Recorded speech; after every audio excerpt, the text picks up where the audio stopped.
kind of as we go, as other things surface. One thing about July, I believe that July date is the actual thing we get the QRIS conference. So you may want to look at that date. Thank you, Sabrina. And then in September, we'll be all rolled out, things are going great, that if we haven't met, but I anticipate us needing to meet in the summer, let's, you know, at least Meredith really does anticipate us meeting in the summer, is that we would really want to give you a really robust update on the participation, how it's been going, if there's other policy questions that have come up. I want to share with you some stories from the field. And I think, you know, in looking at that, then I think we'll be asking ourselves the question, is this ad hoc committee work done? And where does that policy advisory move to for ongoing work? So I think that, you know, as we get closer and that meeting, we'll be having some more conversations about where we feel Spark is at and what that next step is. Any questions on this? Does this make sense in terms of the process and the work that we have ahead of us over the next 7 months, I guess it is? Just one question from me. This is Susan. In the April meeting, where we talk about crosswalking certain types of programs, can we think about adding 21st century after-school programs into that mix too? Because they have their own set of standards.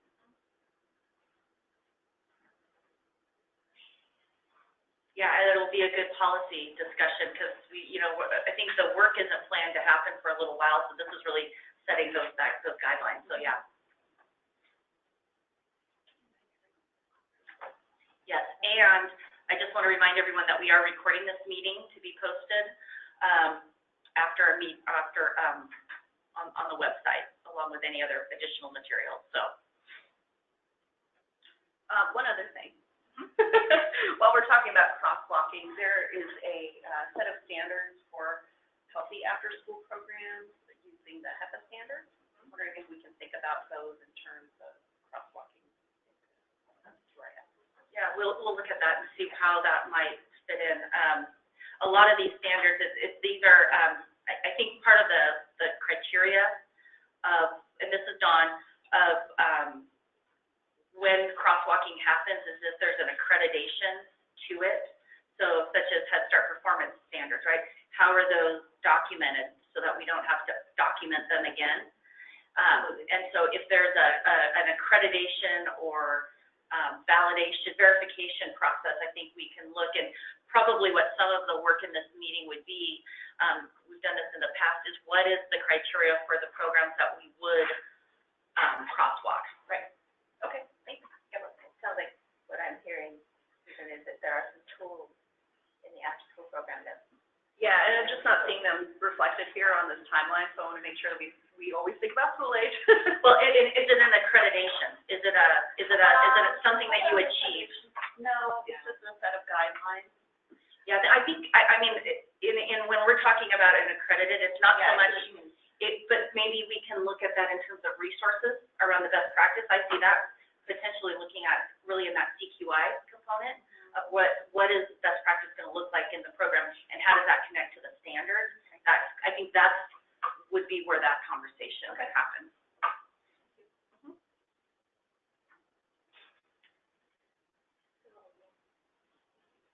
So I was saying to Dawn, I don't know about the rest of the committee, but I know that there are 3 different groups of us working on Spark, and so I was feeling good that today we're talking about the transition policies and procedures, because I think that will allow us to get our feet wet before we get into the real policies for Spark itself. Does that make sense? So we're kind of wading in before we get to the big stuff. I mean, it's really important because we've got a lot of programs out there that have Spark, and then how do they transition, or those that are kind of waiting, or they're working on things and they're going to get caught up in that transition period. So it'll be good for us to anticipate what all those things will be, and then what are the policy components versus the implementation components and activities. And reminding myself that we're talking about the guiding principles, because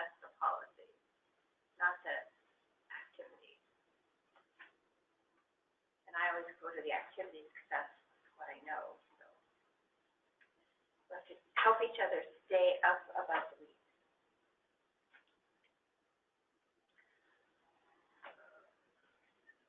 So any other questions about the timeline and the work plan? And knowing that we need to check the July date. I know the conference is that week, and I don't know how many of us are coming back Thursday or Wednesday.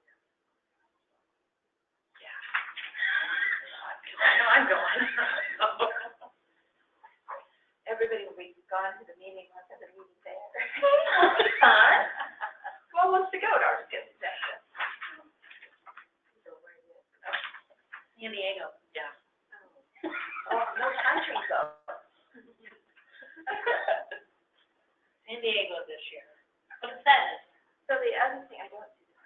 The other thing we've, Dawn and I and Meredith have talked about too is, I want to be sure that when we're having our meetings, that we have enough content for the meeting. And so, as we look at this, to be sure that we're not trying to pad the agenda, are there times when we may need to combine, although things are going to be moving along so fast, that we didn't think that would probably be a wise thing.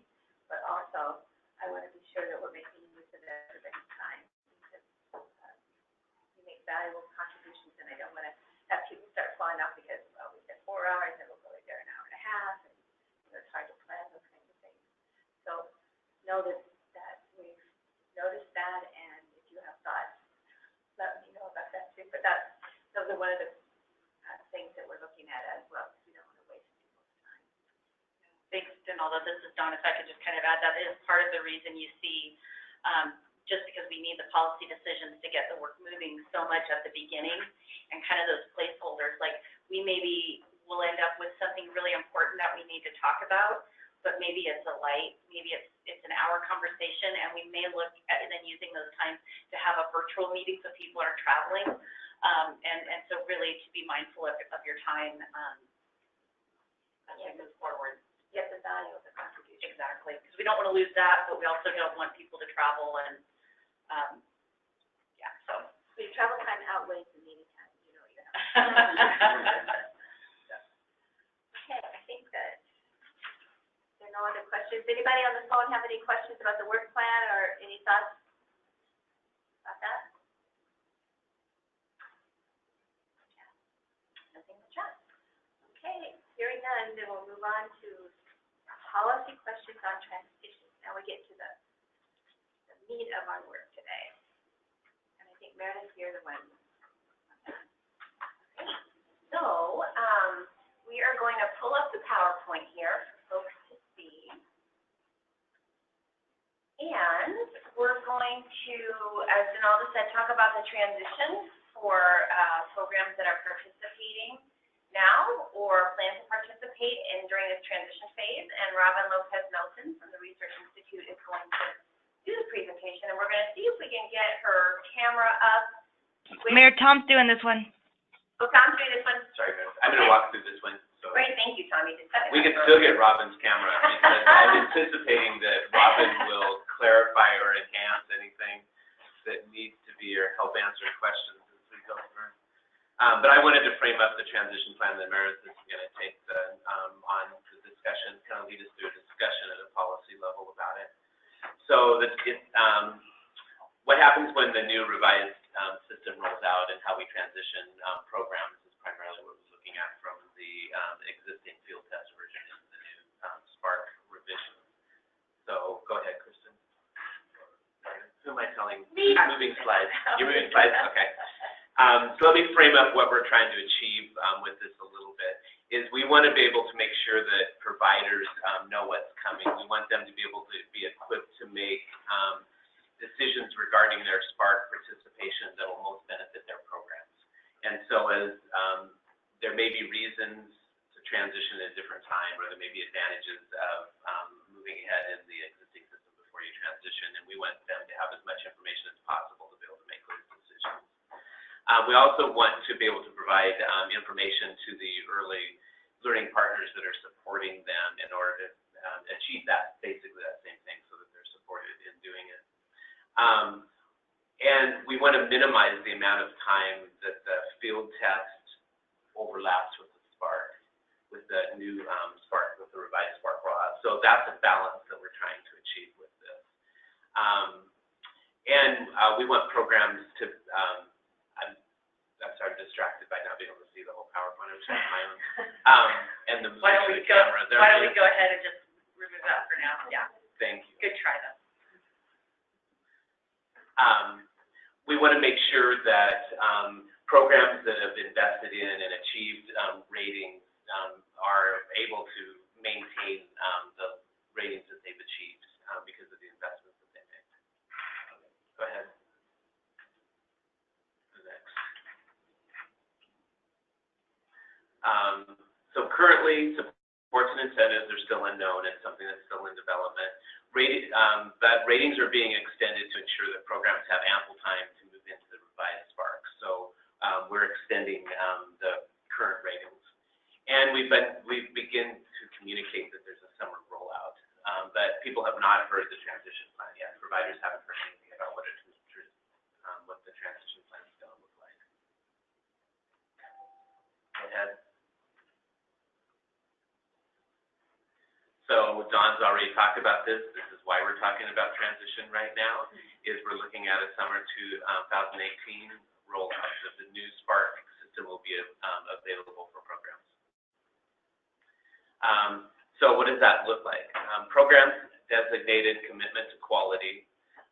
They'll be able to continue to submit or resubmit for a rating with the QRS Spark field test materials through December of 2018. So roll out. That slide should say designated C2Q or higher, so we're talking about 3, 4, 5-star programs as well. That was a slide mistake. Sorry, Tom. That's okay. So they'll be able to apply. If they're C2Q, they'll be able to apply for a rating. If they're rated, they'll be able to apply for a higher rating up until December 2018. But they'll also be able, or they could choose to submit under the revised system. So that's part of the needing to keep programs informed and allow them to be able to make decisions about what's most advantageous for them. Go ahead. At implementation, programs entering Spark for the first time will have to use the revised system. So once the revised system is available in the summer, programs entering for the first time will have to use the new programs. All programs participating would use the new monitoring system. So existing programs as well as new programs would use the monitoring system. Programs will maintain their field test rating until it expires. And so if they achieve a rating during that time, currently ratings are good for 3 years, they'd maintain that rating until it expired, unless they entered into the new revised system and achieved a higher rating. And then they could use it, they would have that higher rating. Go ahead. Okay. Maybe a little bit of a pause here to see if there's any clarifications, and then I'll talk about or we can look at some of this communication that we have planned, but we do have regular planned communication. But any questions about just that, the transition process, or how we're maintaining ratings, or what we're doing with those things? No? There might be. There's some things that I still have questions about. You guys are good at it. So we do have planned to have regular communication out starting in April, June, and July. All currently participating programs will receive information. We plan on having some written materials out as well as some video materials that they can access about Spark rollout. What information will they get about the new system so they can start planning to make that decision, keeping the same or going with the new? That's a great question, and that's what we're trying to achieve, is give them enough information about the new system so that they could make a right, good work decision. harder, or yeah, and so we'll get as much information out as possible during those communication times so they can make a decision. The new system will be available. We're saying it will be available in programs, new programs, or programs will be participating in it sometime after July. So we're hoping that it'll be fairly clear what the ramifications are for participating in the new system, or we're just maintaining your same story. And And then 6 months prior to rating expiration, they'll get specific information about the revised Spark. This may be along the lines of what you're thinking, that they'll need and know what they'll need to do to renew their rating and participate in the revised system. So a couple examples just to make it clear. So a program who's never engaged in Spark before 2018, summer of 2018, that's pretty simple. They'll start in the revised Spark. So a program currently rated 3-star until May 2020. They'll have some options. They could do nothing, remain, and their rating would expire in 2020. They could resubmit their 3-star program. They could resubmit for a 4 or 5-star in the current Spark field test up until 2018. So they could reapply for 4 or 5 and achieve that up until 2018. Some question that just comes in my head. So what happens for, say, like if you're a 3-star program and then you renew and you have staff changes and all kinds of things, and you no longer like get a 3-star? Well, yeah. Would you keep your current 3-star, or would you fall below and go back to a C2Q? No, if it's prior to your current rating expiring, so it's in that time that it expired, you basically, I think the term that resonates with me is to say you'd be held harmless for your net rating. You would maintain whichever rating was higher. So if this 3-star, well, maybe there's, I don't know. Let's go through the next. There's one more example too. So the other thing that they could do is they could submit for a 4 or 5-star rating with the revised system here too. And if they achieve the 4 or the 5, that would be their rating. If they didn't, they would maintain their 3-star rating. So a 4-star program expiring March 2019, decides in August to submit in the revised system for a 5-star. After review, the program is determined to be a 3-star in the new system because they did not meet the 4-star threshold. So does that answer your question? Okay. So this program would be held harmless and would continue to be 4-star until it expires in 2019. Or until they could submit again in the new system and try to again for the higher star rating. So before I hand it off to Meredith, are there other questions or questions? And keep in mind, Robin's on the phone too; she can help answer questions. Yeah, it's all the right questions, Sabrina. You asked. Yeah, you've already asked the right questions.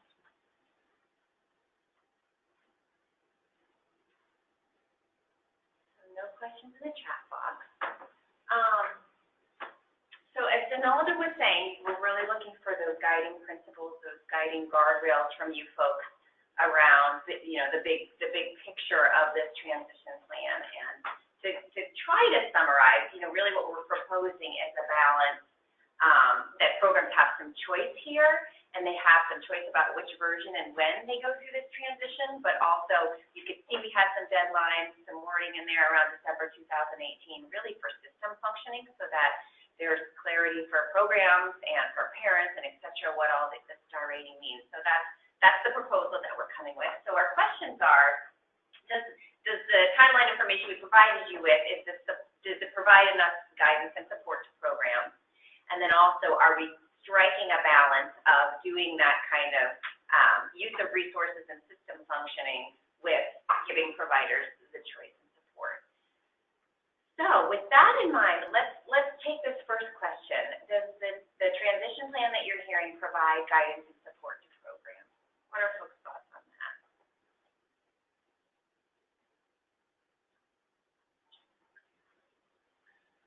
This is Susan, and I'm just thinking about, the communication that was laid out in the PowerPoint was to providers. And there's another subset of folks who provide support to providers. So I'm assuming you're thinking about that too. It just wasn't in there. Can you talk about that a little bit? About how those of us who support programs will have the right information too? Well, as we design that information, we'll share it out first with people in the system, GIS, Okay. and other people that are in that role of supporting, so that they have the information and have it explained. So we'll have similar communication with you. well as at the point where we're beginning to train people in the new system, and we're pulling people together to train for the new system, we can address transition during those times too.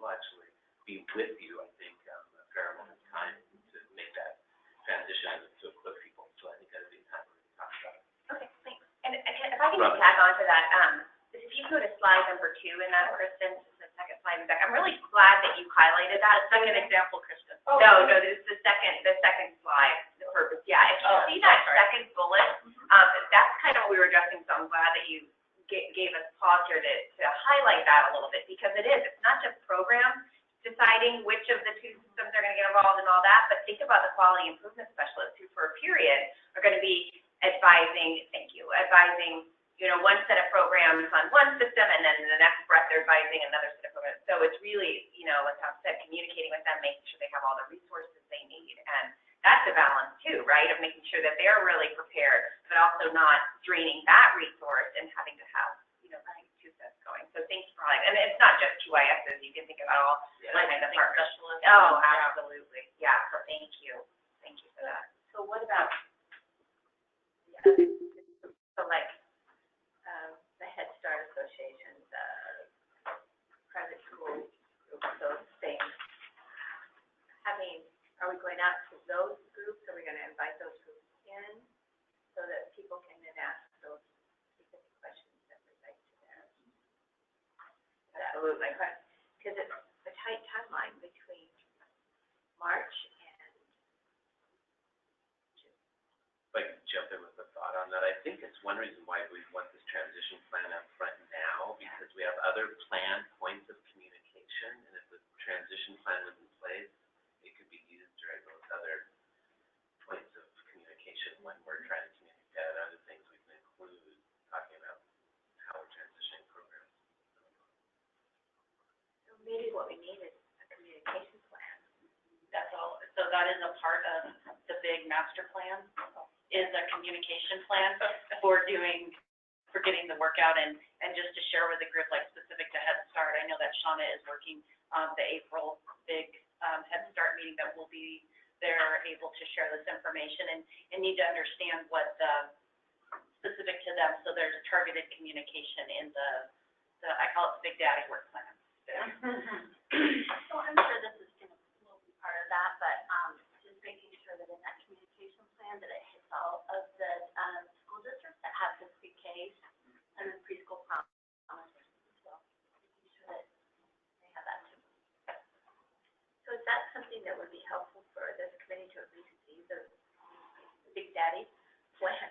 I think it might be overwhelming. I just want to note, but I think making us getting your ideas and making sure that it's all a part of it would be, I think, and we could bring subsets as we're doing this, and I think it's kind of a running list as we talk, maybe, because it's big.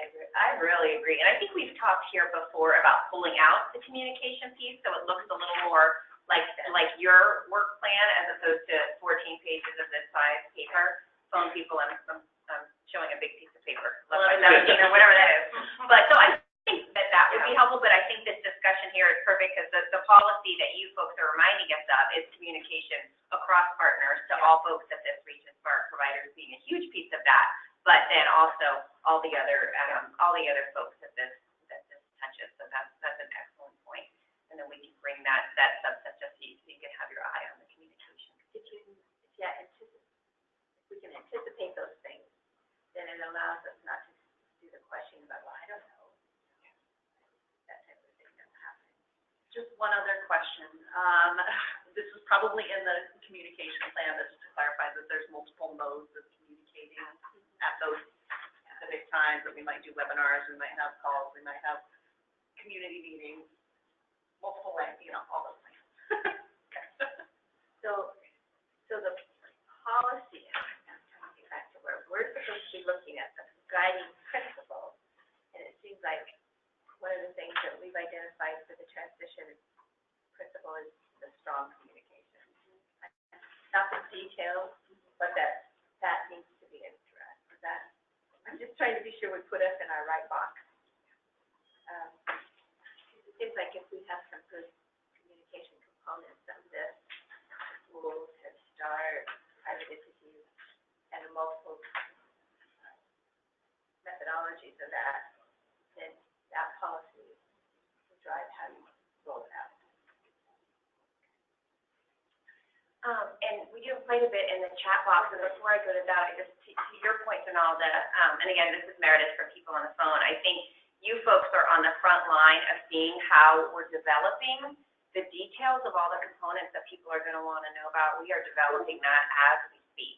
And so as the standards become finalized, and then the supports and incentives become finalized, those are the details that we'll be getting out in those different communication milestones, so that as these things are finalized, we will get them out to providers and partners just as soon as possible. Would you add anything to that, Tom? Well, as soon as possible means within the next 3 months. Yep. As things are. Yeah.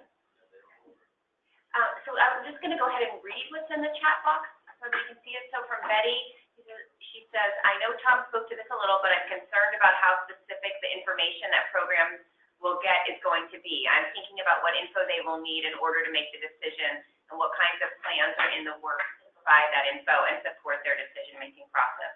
Excellent point, Betty. And then Robin shared, the first communication is, this is coming. The second one has more details, and July has access to the whole new system so they can decide. That's great, Robin. Thank you. And then Chelsea asked, will there be times where providers can learn about the changes in person? We had Lauren come and visit and share about the initial changes. I think that's Lauren from TRI. Will that happen again? And Robin said, yes, we are starting to plan dates and communities for late spring, some with partners and some with providers. Kind of back to, I think, with your point, Susan, about multiple modalities. I think the piece that maybe I didn't emphasize well in this is the overlap was to be able to really effectively, because the new program will be in place while they're making a decision whether they want to resubmit under the old or new. They'll have that 6-month period of time to do either, and it will be there, and there'll even be people experiencing it, so it'll be out there. Maybe that's a strong message component for people to this. If you don't know you have that 6-month window, let's say maybe you don't renew until November, let's say.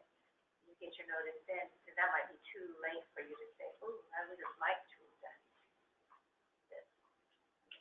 So it seems like everybody needs to hear so that they know that there is this special window from June to December if they want to do something different.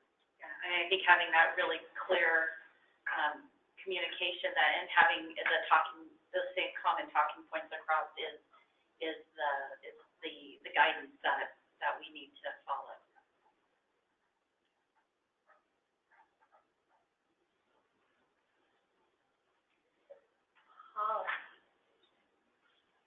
So I think just to tie into the second question, does this transition plan provide a balance between, like we were talking about, the use of resources and the two systems at the same time, and also supporting providers to choose what's best for their program? What are people's reactions to that piece?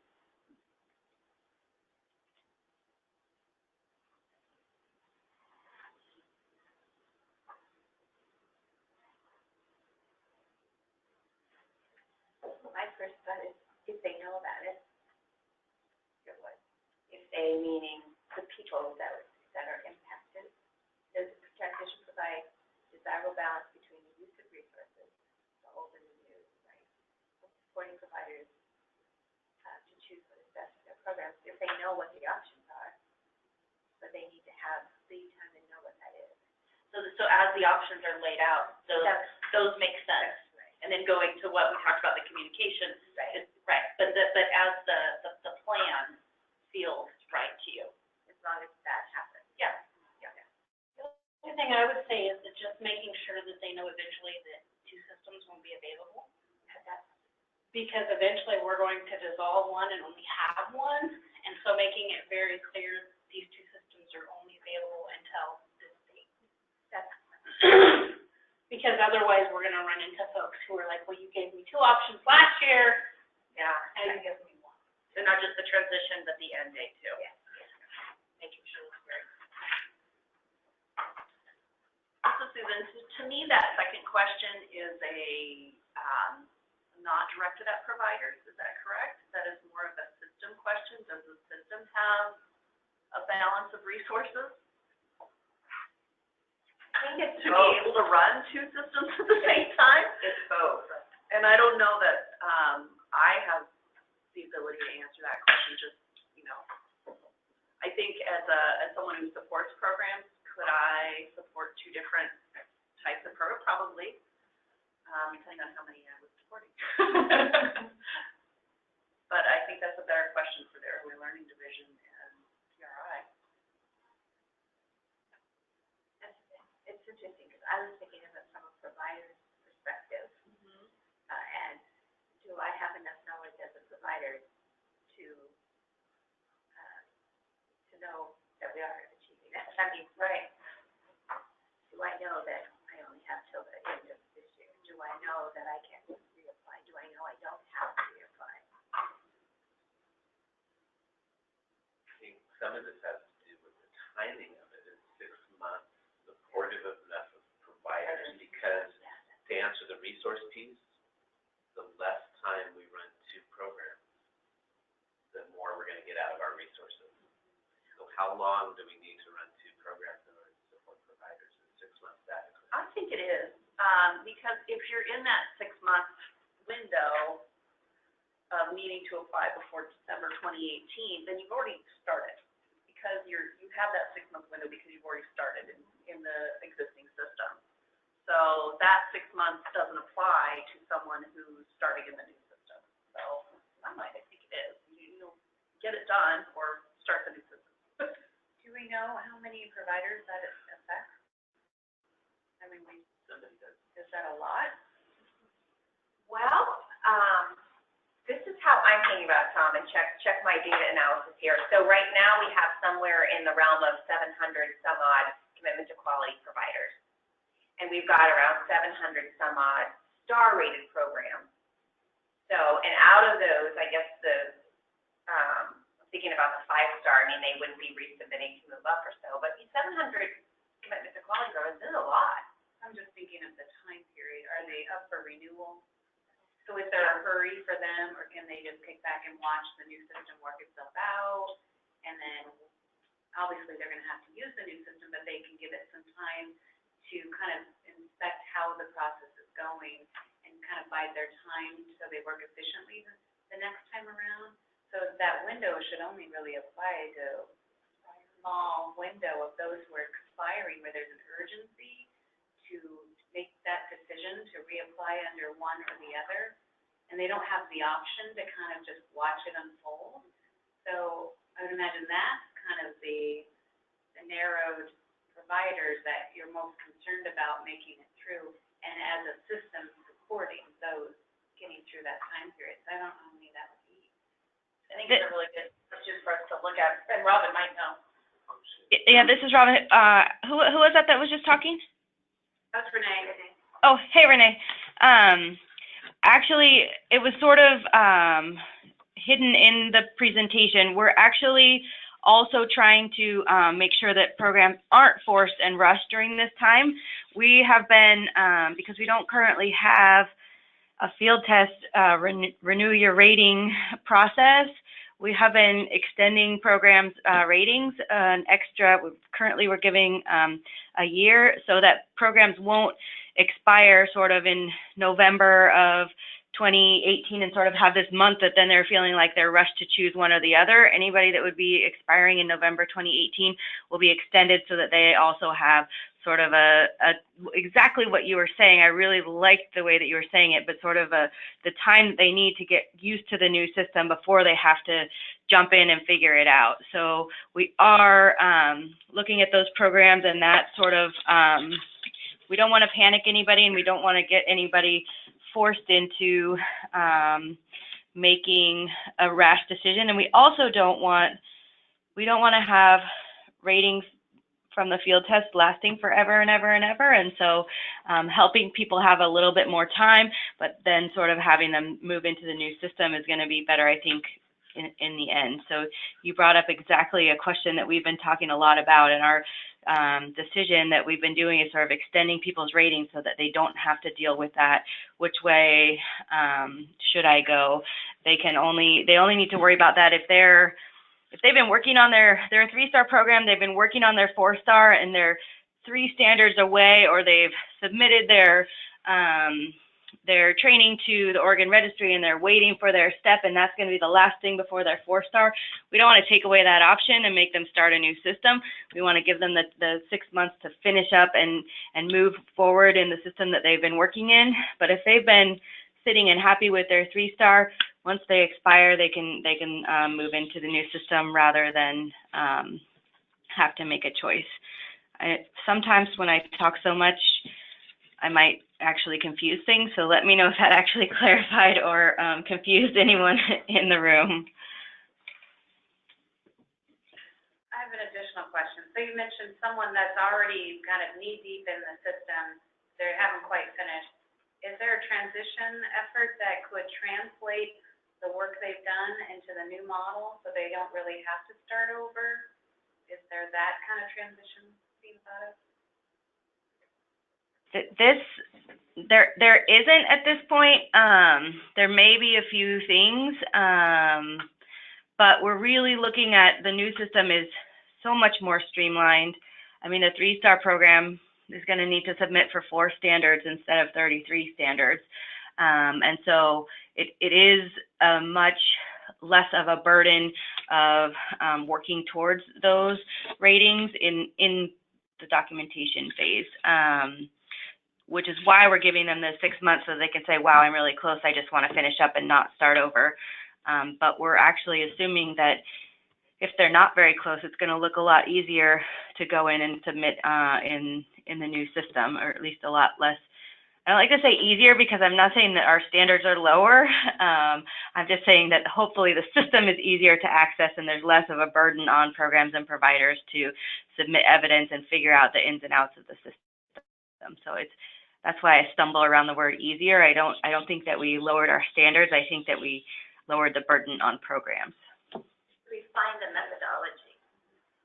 Yes. And I do think programs would be able to access support, but it would probably be more at an individual level by a quality improvement specialist or somebody that's working with them that says, oh, hey, I understand both. Let me just show you where we're at here, and I can help you move into, yeah. But because it's so streamlined, I don't think it's going to warrant process out there aside from, Or one-on-one. support them. Yeah, I don't think there's anything wrong with collecting evidence in the current system. I imagine that work would still apply in the new system. Just maybe not the same. Changing formatting and what they're looking for. They've probably done overboard. Right, which doesn't hurt, so. That ties into what Betty asked in the chat box. She said, I think that we can do more than just show them the 2 options in order to support their decision-making process, something like an FAQ maybe. And I was just thinking, as you were talking, Renee, that I think once we have the standards set and we think about what the training is going to be for quality improvement specialists and other technical assistance specialists, to think about how they're going to communicate with programs about this and what they're going to communicate. I think some of those finer details will come out.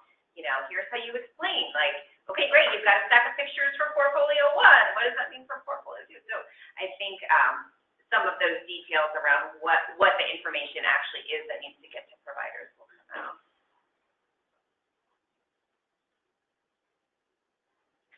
Any other thoughts or questions from folks on the phone?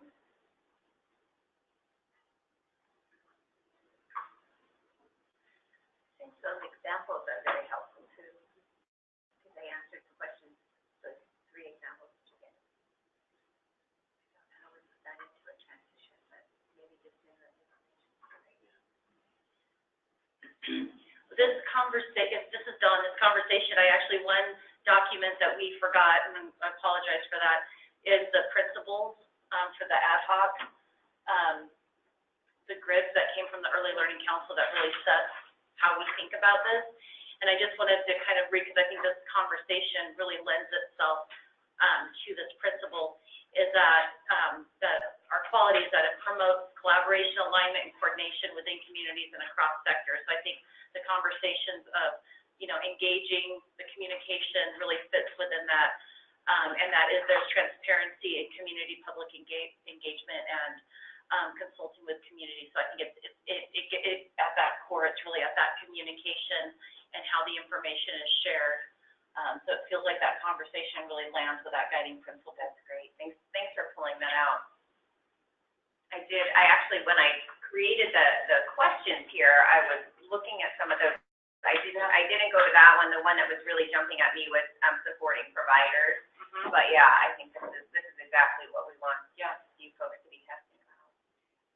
So if there's not any more questions, particularly about the transition plans, and Alda, do you, or maybe we'll do this at the end to kind of summarize the feedback from the group. I'd love to, what we want to take. Do you want to do it at the end, or you want to do it now? I think, what do we have left? We have two other topics. I think it'd be good to keep it together with this. Okay. So we don't lose all the richness as we summarize. Okay. So who has the summary? Well, do you want to maybe help us summarize kind of what we heard today about this transition plan of what this team policy-wise would like us to keep in mind as we develop the details or finalize the details on this transition plan? Well, I heard the communication component so that people can be aware of options that are out there for the new ones and the ones that are retransitioning. And Renee's comments about being able to essentially observe what's happening, so that providers that are currently in the system may use this as an opportunity to think and review what they're going to do.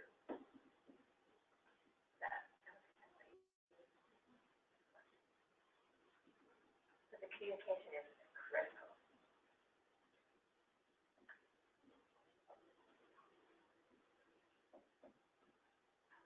The other thing is that we identified not only providers receiving this information, but those that support providers have to all be well informed.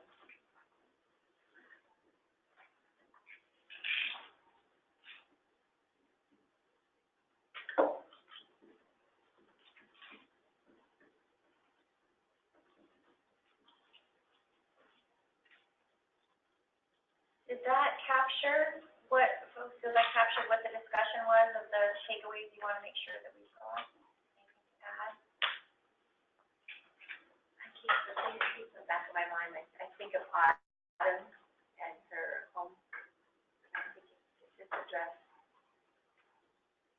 some of the issues that she might have. And I am not able to translate her thoughts.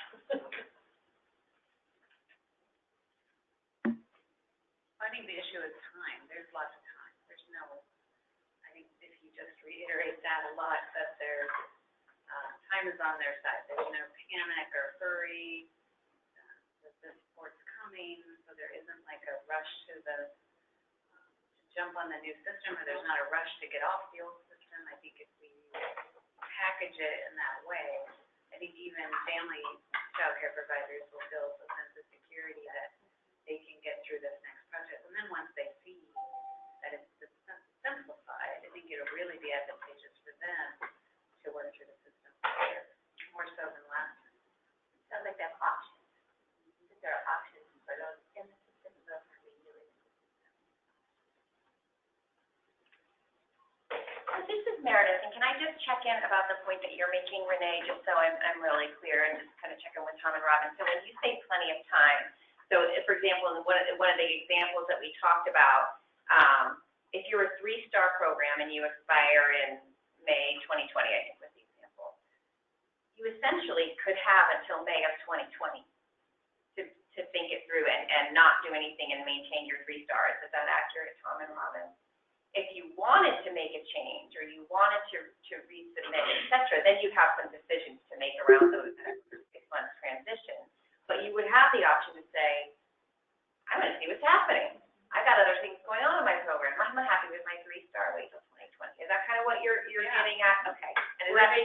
try the new system out, and if they didn't meet the criteria, they're not at a loss. Yeah, They're actually at a gain Okay. because they've done some groundwork, and they've got their stuff together, and then they can work on that in the meantime and continue to improve. I think it only helps them when they start to look at their continuous improvement planning, even if that's all they do in the meantime is look at that planning piece and start putting pieces together. So I think it will calm the masses.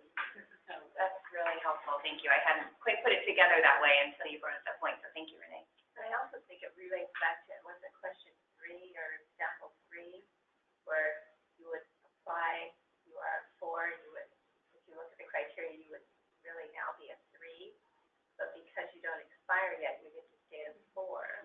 However, that gives you that period to see, what do I need to do to get to the 4 when my time is up? Can they continuously just keep reapplying or resubmitting as they increase their standards within their program and are able to find new employees that meet? So it could just be a continuous process, because once you've done all the work, it's just a matter of updating the little pieces. Is that how it works?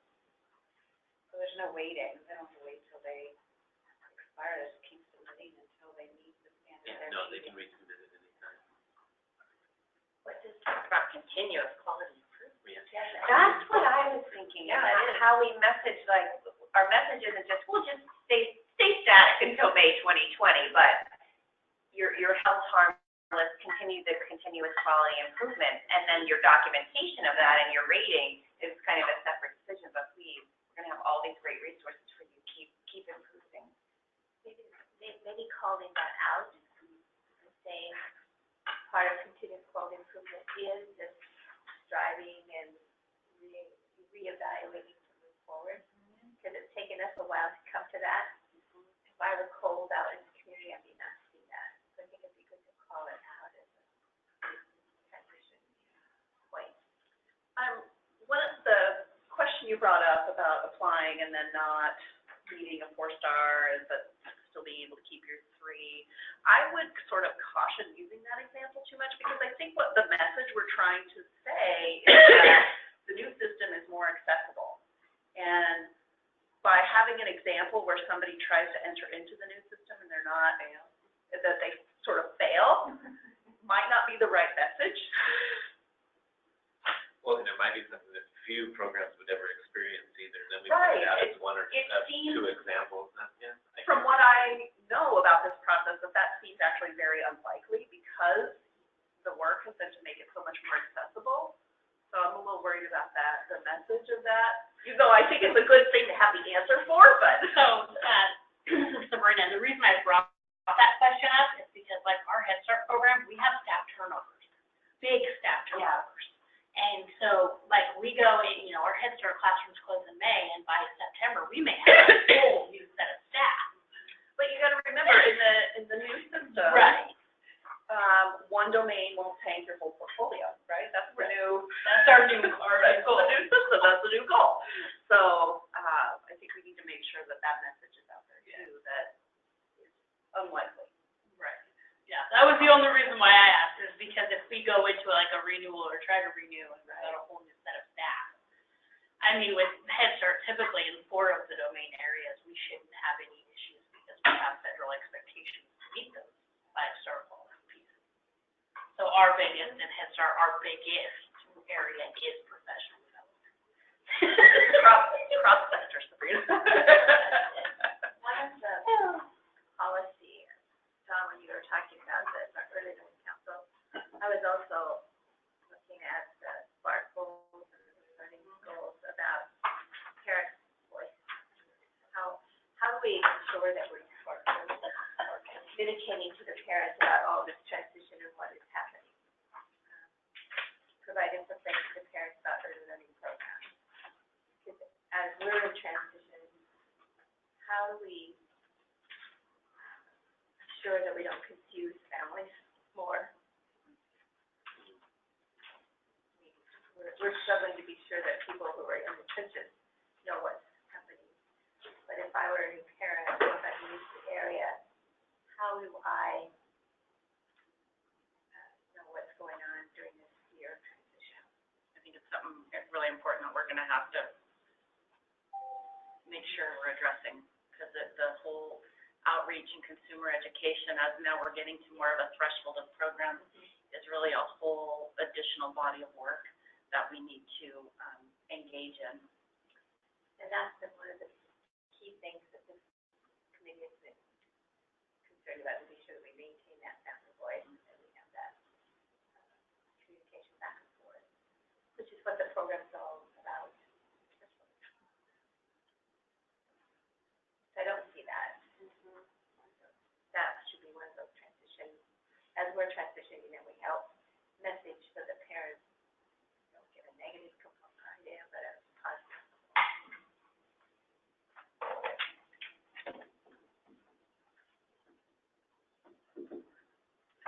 So I just was kind of making a side note here, and I was thinking about this whole conversation, this is Sabrina. I can't really say there's a lot of families that are really knowledgeable about Spark or QRIS. Like, you can clearly have a conversation, and they're like, oh, okay, that's one of your systems, and I don't think that it's very clear for families to understand what it is. I think it's more clear for families who might be accessing childcare through ERDC, because they might get a lower copay if they have a star-rated program, but I see what you're saying. Yes. Mostly, they don't know. They don't know what. Does that come up more in high service areas where there's a lot of options? I mean, where I am in Klamath, I mean, you're lucky to get on the waiting list sometimes, there's places that have different standards, but I don't think parents are looking at that. They're looking at what's available and which do I like better. But is it different in a bigger city where you have a ton of options? I mean, there's probably waiting lists for stuff that's exceptional, but. Yeah, so this is Dawn, and I think, there's like a threshold, of when the ratings, I mean, sometimes they won't make a difference to families when they have limited options. That's a reality. You know, price, location, common value system, we know that's a big driver for, parent decision making for childcare. I think there's also a threshold. If you do have options, and you have a choice to pick between a 4 or a 5, well, you know, that's gonna lean you. But I think what does it mean to be quality is the consumer piece that we need to be putting out there. And our, you know, I think that work is more on our internal ELD.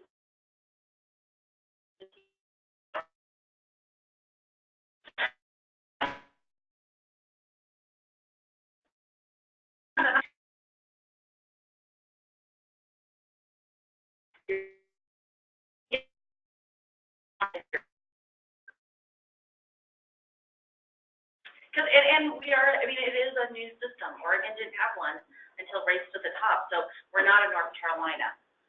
We're not in Oklahoma, you know, Pennsylvania. So we are developing. You know what would be really helpful, like, as you get there over time, is creating a system where we can promote from within, and it has a standard to match. So, like, we're trying in some of our Y programs, bragging about how great we are, and now we have this 5-star rating. So the parents have no point of reference.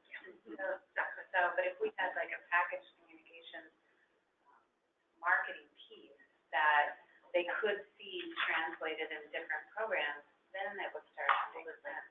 And we would have tools to promote. Sorry, what you were saying, I was wondering if that transition well into our next, we're gonna flip 4 and 5 on our agenda to the policy questions about Spark entry. Are you saying that Spark entry for providers? I was thinking of consumers, but this is the providers set in this area. Yes, but by the same token, it would be for consumers who want to know, where can I get good childcare? So have we worked on this question? Do we have enough, is our summary what we've come up with? Reflective of what of our discussion?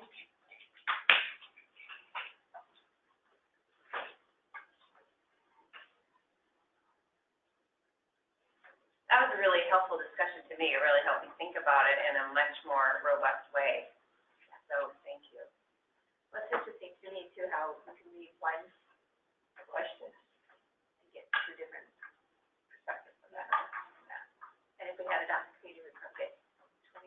Okay, so I think we've got some guidance on this, and so let's move on to policy questions on Spark entry. Yeah, so we're flip-flopping this on the agenda, on the entry first. And Robin, is this where, we get to project your face also? Well, I guess we can't do both, so you have to look. Yes. So you want me to share my camera? I think if you, yeah, that'd be great. And I don't know that we can project it in the room, but folks, on the phone will be able to see it. Perfect. So.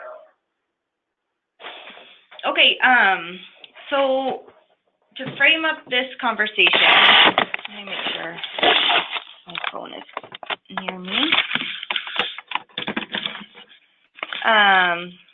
What we're talking about with Spark Entry, I know with this group we've talked about in the past 3-star, 4-star, 5-star, and there's something before that.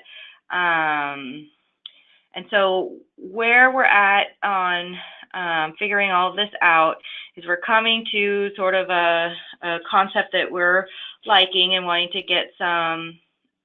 Oh, Meredith is asking if everyone can hear me. She's asking on the chat. Can everybody hear? Those on the phone? We got a yes from Nate. Thank you. Just wanted to check in. You sound really great in the room, Robin. Thank you. Oh, okay. I can speak louder if I need to. Let me know. Where was I at? And so we're at a place where we're moving with a concept that we feel comfortable with and are going to try to get some guidance from you all. So next slide, please. All right. Oh, and the first slide also said a 2-tier approach. So we're still looking at our system because we have stuck with 3-star, 4-star, 5-star as a 5-tier system. And so I'm going to talk to you about what we're thinking are the 2 initial tiers and some initial thinking on the names of those 2 tiers and sort of what they mean. So this first slide is about the first tier, and and this is what it means to get to the first tier. Sorry. You can see here it says that licensed programs, exempt programs, just about anybody who is in the business of serving children and families, providing childcare or early education opportunities to children can move into this phase.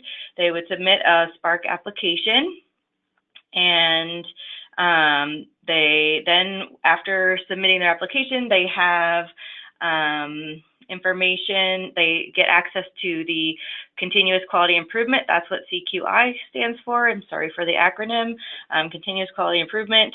They would then have access to the portfolio and scoring, and they would get access to information about what supports may be available further along in the system.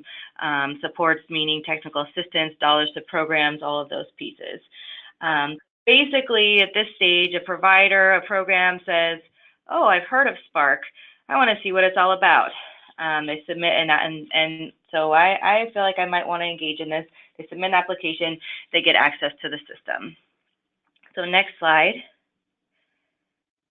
So at that point, they are called a Spark applicant. That's the best thinking we have on this stage so far.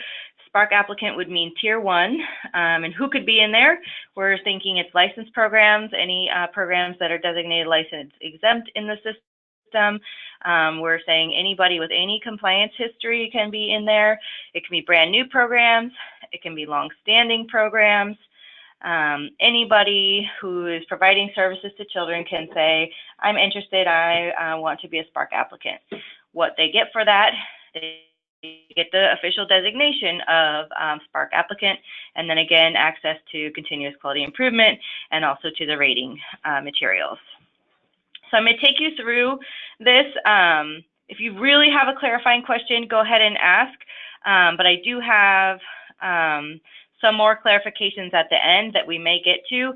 So if you're confused and not understanding, go ahead and ask the question. If not, if you just want some more clarification, write those questions down and we'll get to them a little bit further along. Because this is one of those things you're not really exactly sure where to start or what information would be helpful to start with. So we're going through it in this order, and it might make sense all at the end. Okay, next step.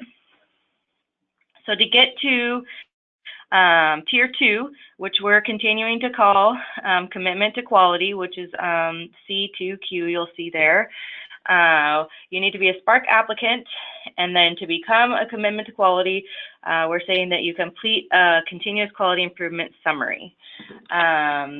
We are building a really robust continuous quality improvement system that programs can engage in very deeply or just on the pieces that they specifically need. And so we didn't want to say you had to do a full quality improvement plan because that's going to mean something different for each of the programs.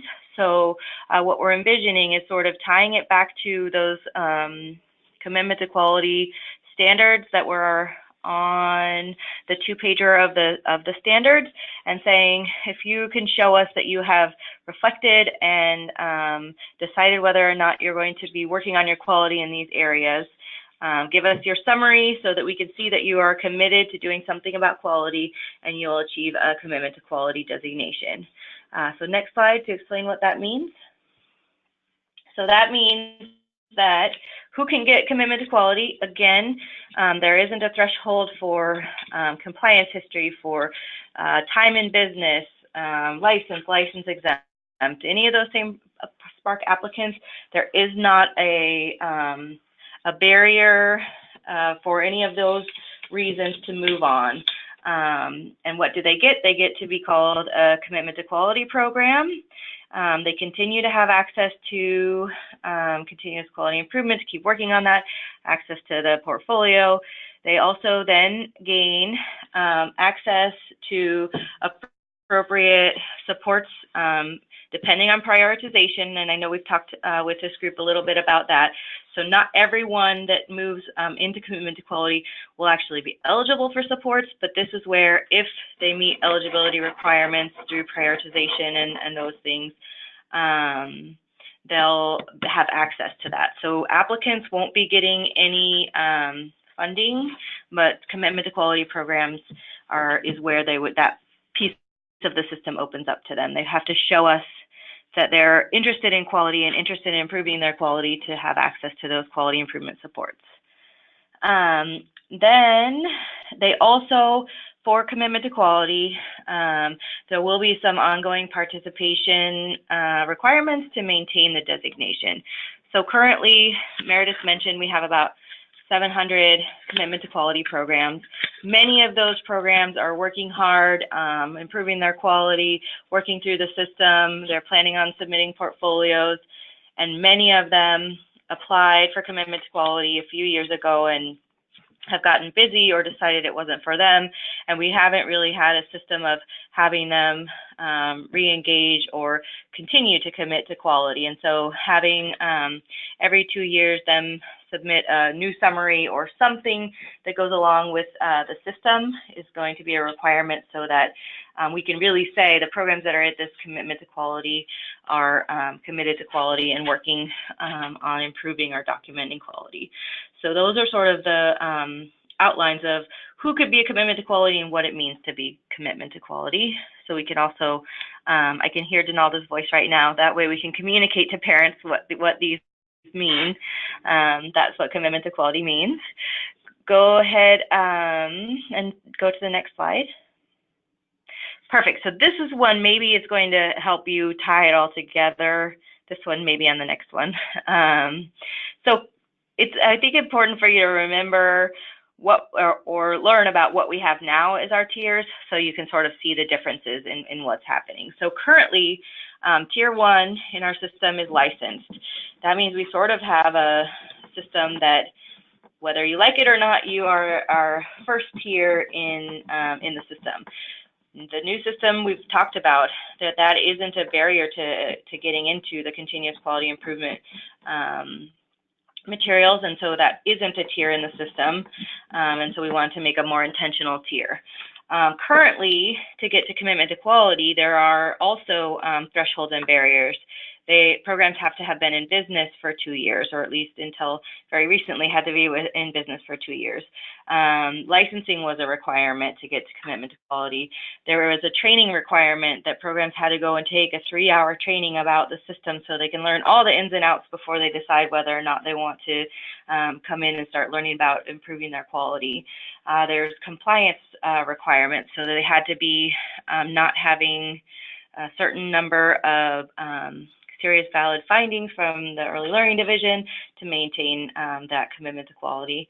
And they had to fill out a full self-assessment across all the standards. So that is what a commitment to quality program means. And then basically those have been ongoing through the field test. There haven't been continuing requirements to maintain that commitment to quality. What we're proposing for the changes are that Tier 1 would be called a Spark applicant, and they would do an application, and then that's an automatic entry after you do your application. You're basically saying, I want to be in this, here's my information, you get access. And then Tier 2, what you need to do is a commitment to a continuous quality improvement summary to show us that you have reflected and are willing to work on your quality, and then you would be commitment to quality. So the next slide may answer some of the burning questions. We are considering, or we are planning at this point, that there would be electronic and paper options for programs to engage in both the application and continuous quality improvement and continuous quality improvement summary. We also see it as that we'll be providing sort of as you need it support and universal technical assistance. So that's sort of the response to what we built in the first system, was this long 3-hour training that we heard from the very beginning was really overwhelming for providers. We were trying to get them all the information that they would need to move through all the stages of the system that sometimes it would take them 3 years to move to, and they would have had the information 3 years ago about what a portfolio is and how to use it. Moving to providing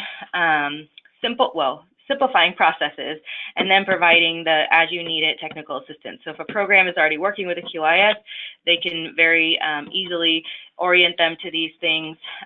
We can have short online tutorials saying, this is what a Spark application is. It's when you submit this application, you're going to be a Spark applicant and get access to all these great resources. We can provide quality improvement specialists and other people working with providers short orientations to all these materials so that providers get what they need when they need it. They don't have to know all about the portfolio and the portfolio process before they submit their application. Once they're ready to learn about that, there'll be technical assistance and support as needed there. What we're even thinking would be super cool is that the Spark application is really easy. It's great. There's a licensing specialist who's out on a licensing visit and says, hey, have you heard of this Spark thing? No, great. Here's my computer for you to fill out your online application while I go ahead and do my checking of your child files. You'll be able to fill that out, and then right from there you're going to have all these resources and you're going to be a Spark applicant. So we're thinking of it as a really easy on short, tiny steps for people to sort of move into the system. So that is where we're at. If we have clarifying questions before we move to the questions that we have for you, now's a good time.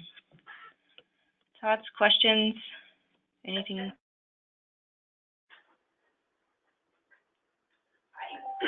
have one. Robin, this is Susan. Hi, Susan. You talked about in the application process, they have access to scoring materials. Does that mean they have access to being rated, or just looking at the scoring materials? They would have access to look at it. We also know that, so you picked up on a part that we were wondering if we should get into the weeds or not get into the weeds. So this may be too weedy, just starting to warn you. We know that there are really high quality programs right now, especially let's think about 5-star programs that are already in the system, or maybe a accredited program that has never engaged. And they may just think that they have it nailed and really just want to go in and get their rating. So we thought that what could happen is if you're an applicant, you're really, really thinking that the way you want to reflect on your quality and move through quality is to go straight to the rating process. You could, at that point, go through and work on the rating process, and you would get credit for your CQI summary by going through the rating process, because we know, taking a look at your problem through the rating process, you could potentially, that you're doing the same thing as you are if you're looking through it through a CQI lens. So the potential is there, but it doesn't mean that we will be, but as you know, there's still thresholds for ratings that some of those programs would need to meet. So yes, you can skip commitment to quality if you're the program that thinks you need to, but you would be, just like our system, you know, it's a hybrid. You move up, you need to meet things in each of the tiers to be able to move all the way up. So you would still need to meet the basic things as you're moving up. Does that make sense? I think so. So it kind of sounds like there's the tier 3 if you want to be rated. Is that right? I don't know. I thought it was tier 2. You don't get rated at tier 2. Is that right? Correct. Correct. It's a designation. As currently, we've called our commitment to quality a designation, and then the ratings are the 3-star, 4-star, 5-star, where you've gone and done some actual documentation and had a revision or somebody looking at your quality. But that way you build on your CQI though, correct? Mm-hmm. So on tier 2, you start with your CQI, and depending upon how much you do, depends upon how far you go. Yeah, I mean, I guess in my mind, this is Dawn, it's like providing all it's a part of transparency, providing all the information, how it's scored, how it's there. So it's not about the rate, it's more about information sharing so the expectations are set. That's how yeah. That's a much less weedy way of saying it, Dawn. Thank you. Anytime. I see had a comment in the chat box. She said, so tier 1 is just a holding pattern for new applicants. I think that's a way of saying it. We see it as sort of an entryway. We see it as a tiny step, especially if we call it a designation. And those programs, sometimes that's a motivator to say, wow, I'm an applicant, I'm in the system, and it's a fairly easy in, so it sort of creates that stepping stones that we want to make it, or the rungs on the ladder to get people moving up. But basically, yeah, it's you want to get your toes in, you look at it, you can decide like, whoa, I'm way overwhelmed, right now is not the time for me to go through and become commitment to quality, or wow, yeah, this is for me, and I'm going to do this thing and move to the next easy step, which is commitment to quality, so that I can work on my continuous quality improvement. So holding pattern or easy early step, either way you call it, that's what we're envisioning it as.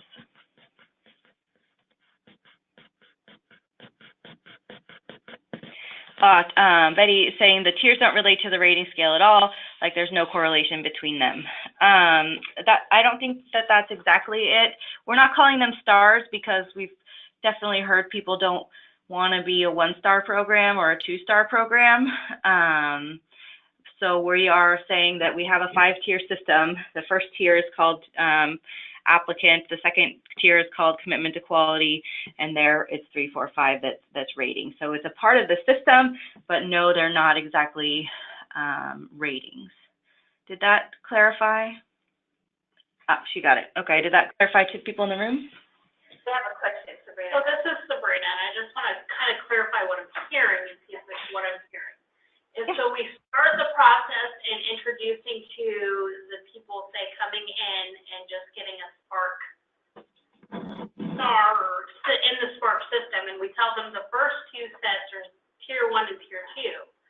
And then we transition and tell them they're now a 3-star, 4-star, or do we keep the language and say you've reached tier 3, tier 4, tier 5? Because I think it can be a little bit confusing if we switch from tier to rate. Yeah, this is Dawn, and I think I totally hear you, Sabrina, and I mean, I think that's how we've had it now. License and the quality 3, 4, 5-star. I think there might be some legislative needs for keeping the stars right now, so I think it's something, in terms of what it's called, but it isn't necessarily a shift from what we have now. I feel like tier is a jargon word. Yeah. That when we're in QRSville, we talk about tiers, and what state has 4 tiers, and we have 5 tiers, but we don't really talk about that with providers and stuff. So it's the same thing we have now. It's just shifting the words. So do we have the criteria for tier 3, 4, and 5? The standards. Those are what we standards. 3-star, 4-star, 5. That's what we have on page 2 of our standards. Page 1. Quality foundation.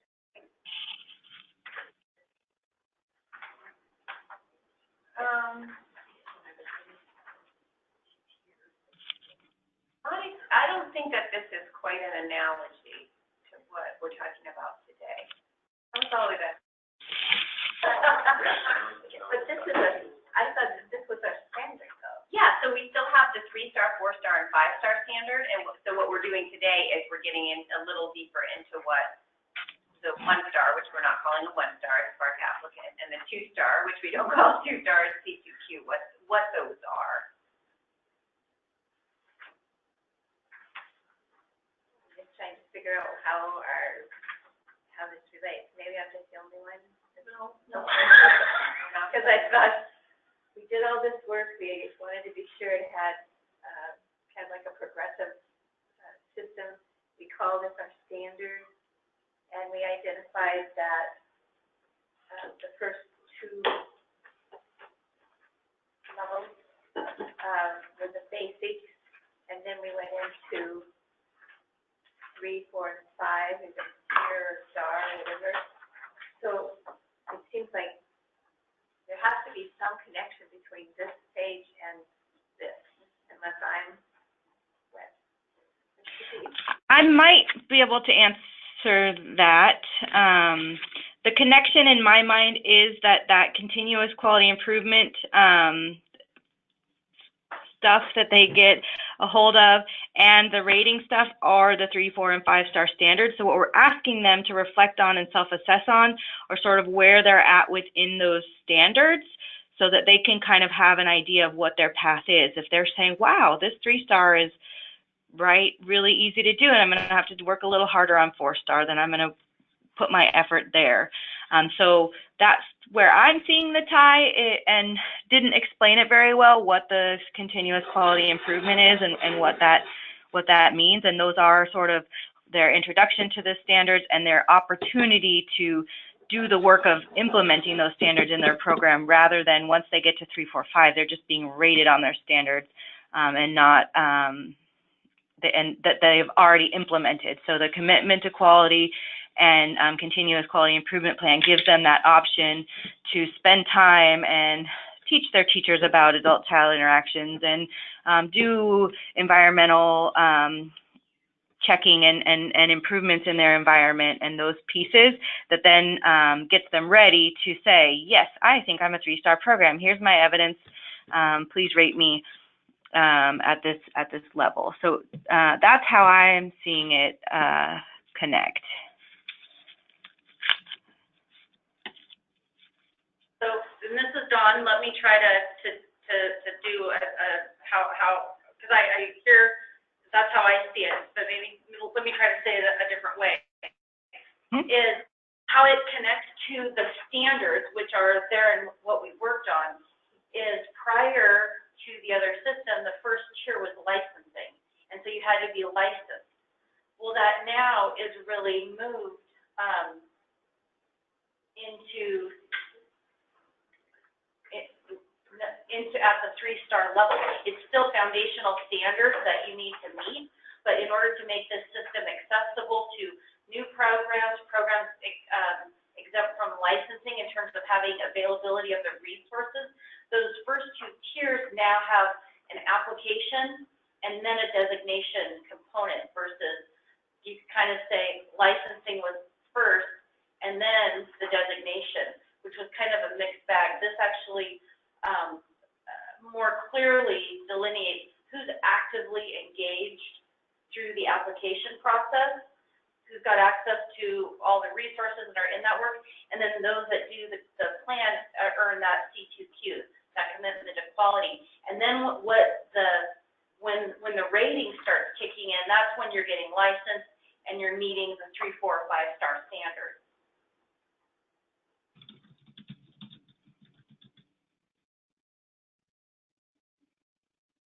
So with this fancy new electronic system, they can be in their C2Q category and start working on the 3 and 4 criteria through their CQI and to build up enough portfolio to showcase those, submit, get reviewed, get feedback, and then continue to progress or sit at wherever they want to stay at. Instead of filling out notebooks after notebooks, and shipping them off and waiting 6 months, and what is the turnaround time going to be on that process? I don't think that Is it going to make it efficient on your side, having this electronic feature to then screen and review as opposed to? But I would anticipate that it would be, more efficient. And let's make sure we do have phone people, guys, so I'm sure you're, anybody else? Yeah, go ahead. Tom just talks kind of quiet, I know, so. Sometimes. I'm just trying to keep all of the pieces together. Yeah. So, and I just lost 2 of them, so I'm trying to find them back again.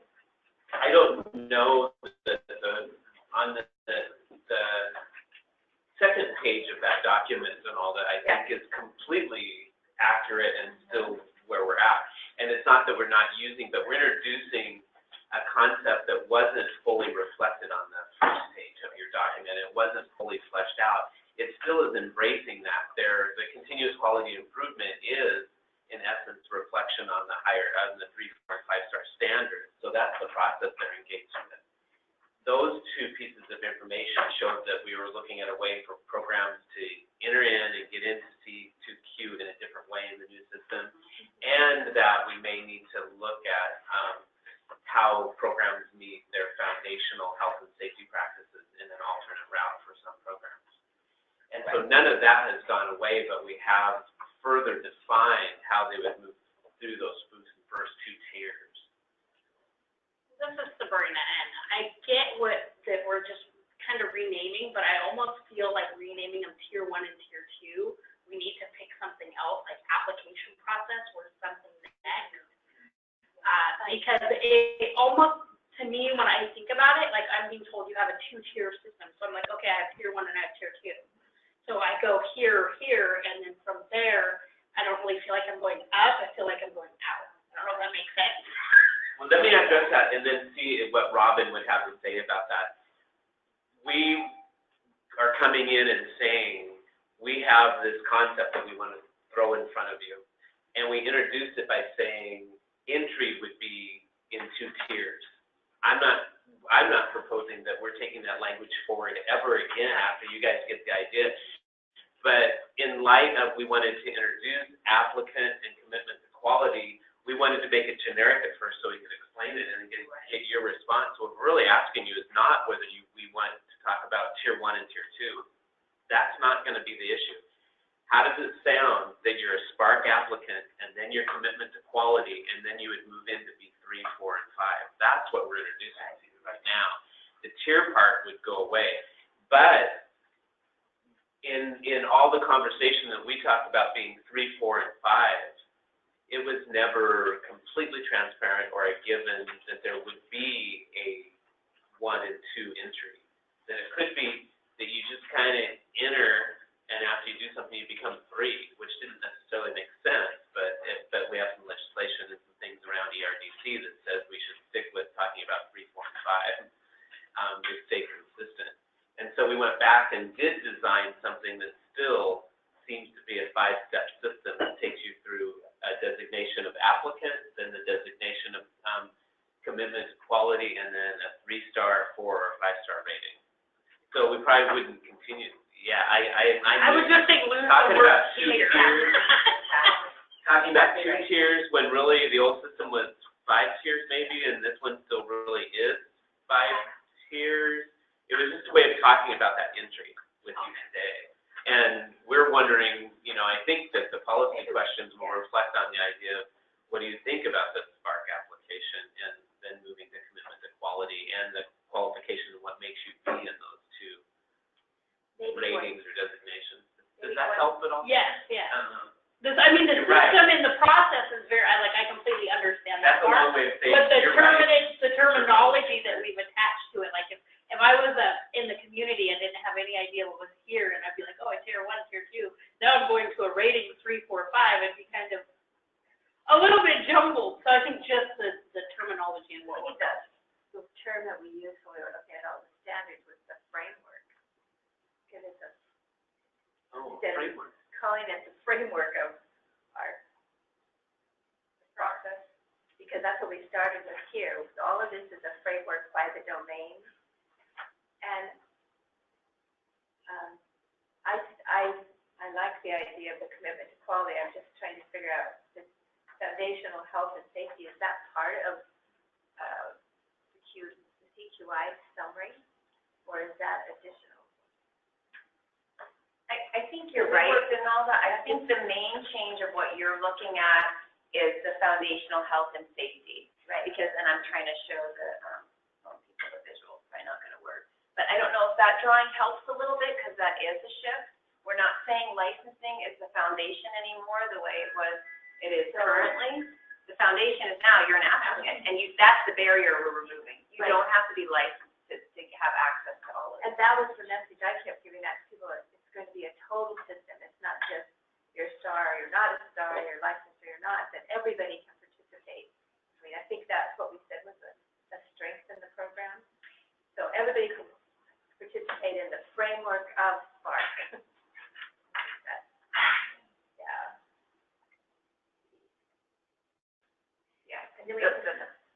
And then this is peppered throughout. The foundational health safety is. Yeah, that's really gonna be part of the 3, 4, and 5-star standard that you're gonna have met those. That's okay. That makes more sense.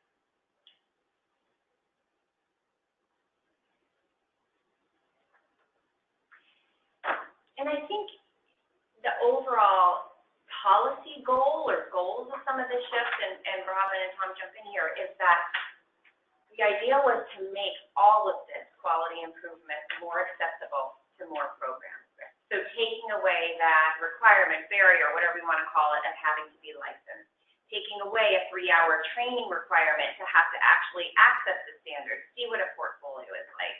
As Dawn said, we want this to be, available. If you have a twinkle in your eye about supporting programs, we want you to have all this information about these best practices and resources and et cetera. And that's where, at the applicant level, it's just, it's much more open. And that's the first level, tier, et cetera, that we're not going to call it, right? We're going to call it the applicant. And then the second tier, which we're not going to call it that, is still a commitment to quality, but even at that point, it's more open. You don't have to have a certain compliance threshold to get all of those, access to all of that information about how to do that continuous quality improvement. Because maybe the compliance issues really need to be there and really need those the most. So it's thinking about opening it up, making it more available, making it more accessible for that CQI to really, really be strong in that. Does that fit, Robin? So it sounds like. Yeah, that was a really great way of explaining it. And And it is the confusing part is like, well, where does licensing fit? And I sort of see it as then the threshold to rating, and the base of the quality of the rating is there, and we've built that in to the 6th domain as sort of showing that compliance and that attention and basically licensing or meeting those foundational health and safety and program standards is just as much a part of that rating as having a quality environment or staff that meet the personnel qualifications. So Donalda, you picked up exactly on the shift, and so I think it was really helpful for you to bring that up so that we could talk it through and start thinking about how to show that exactly what Meredith said. The beginning is we took away all the barriers so that people can get in and participate fully in quality improvement and still have licensing and those foundational health and safety standards as the base of what we in Oregon call a quality program, is that they also need to be meeting those foundational standards. So it's part of our framework, but our framework is open to everybody. It's just, there are different levels of participation. It's just, if this is our standard, we need to be sure that it stands up to what we're talking about. But I have to take this to the early learning council. I need to make sure I understand this. So but I do think it's relevant. I think that 2-pager would look different if we redid it today. So I think it's, So maybe we should look at this. This is our standard, and this is what we're making policies for. It should reflect the standard. well, I wouldn't say that's what we're making policies for. I think that's a quick view of it.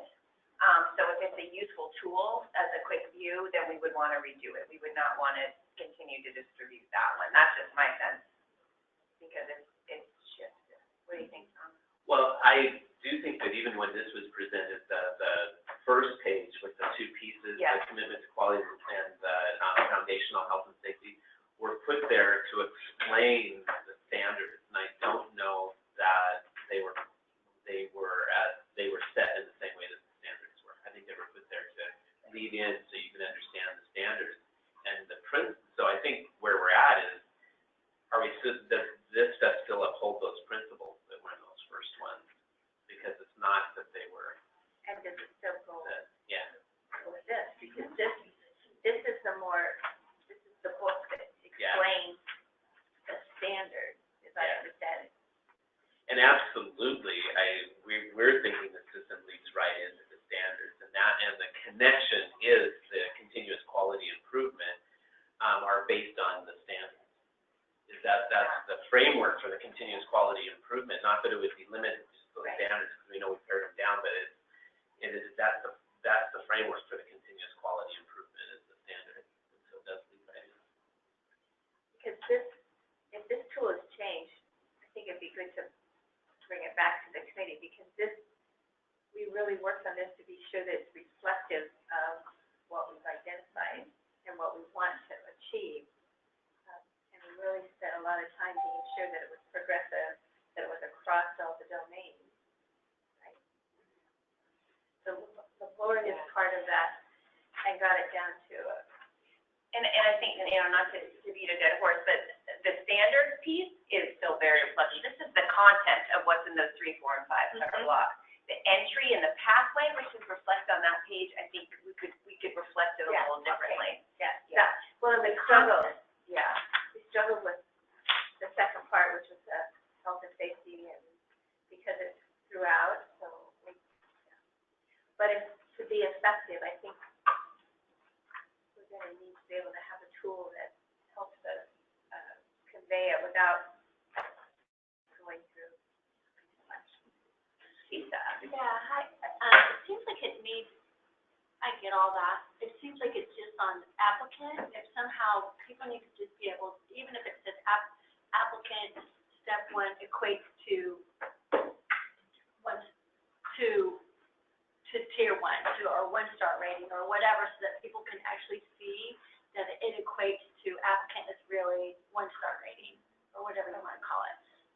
CTC, quality, whatever you call it, C2Q equates to really, column 2-star rating. Like, people aren't gonna make that, I don't think they're gonna make that connection. So I think all you have to do is somehow equate it so that they can make that step in their mind, what that is. Because it's really 1 and 2, right? Am I right? Yeah, That's really what it is. So that's what I'm trying to say. I don't know if that was very coherent, but, Just seeing the pattern of progression. yeah, like, they have to know that applicant is really 1-star rating. It's, right? I don't know, I don't agree. I don't think applicant is rated. Well, whatever you It's want to you're call making your it. first step in. Standard. So call it a standard. Applicant is really standard 1, right? Yeah, and I guess my question for you would be, how do people think about it now?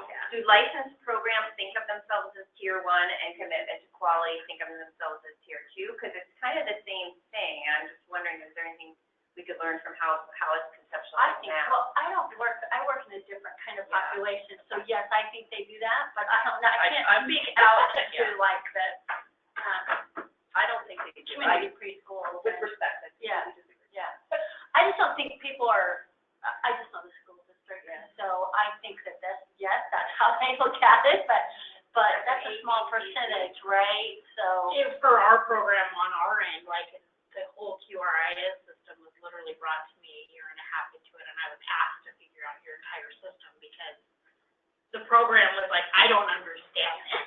How do we go from this to this, and what does all of this mean? And so I think a very clear path that we're just on this line of progression without changing names and changing terminology would be very smooth.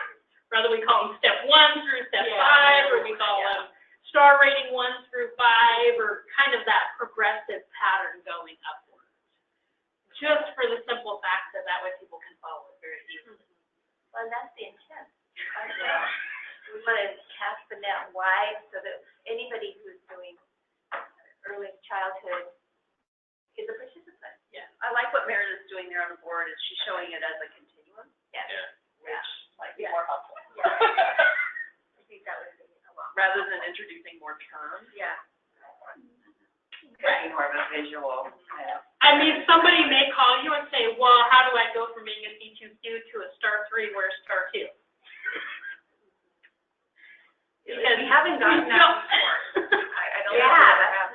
I guess I'm thinking of some of the revision policies, and that we didn't want to introduce change when there wasn't a need for change. And this is one of the things that, this isn't a very big change in the communication and the conceptualization if you're seeing it. I don't want to miss where the changes are, but the visuals that Meredith has drove there throughout the field test, I presented multiple times using the visual that had licensing, commitment to quality, 3-star, 4-star, 5-star, and that's the pattern.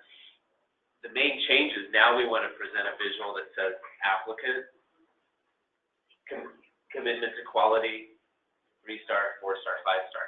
And so the applicant would be the thing that would change on that visual as you're going from, but the essence of what the real change is you used to have to be licensed to be considered to be at the starting line. Now you don't have to be. You just have to apply to be at the starting line. You no longer have to be licensed. I mean, that's probably the change. Commitment to quality, the change is that some of the standards to get that designation have changed. You don't have to be 2 years in business compliance history anymore. But it's still, I get it. and we'll communicate it that way, yeah. I get that part. I just thought it was going to be a little bit confusing. It totally makes sense. I understand the changes. And I've always thought it was going to be confusing all through the field test. I'm going to say, when is somebody going to say, where's star 1 and star 2? Yeah. And maybe they initially did. I don't even remember that period. They probably did when we first presented. I don't know. I don't remember that period of time. But because we didn't block it out. I blocked out that note. I just don't remember that happening at the beginning. But I do think that it's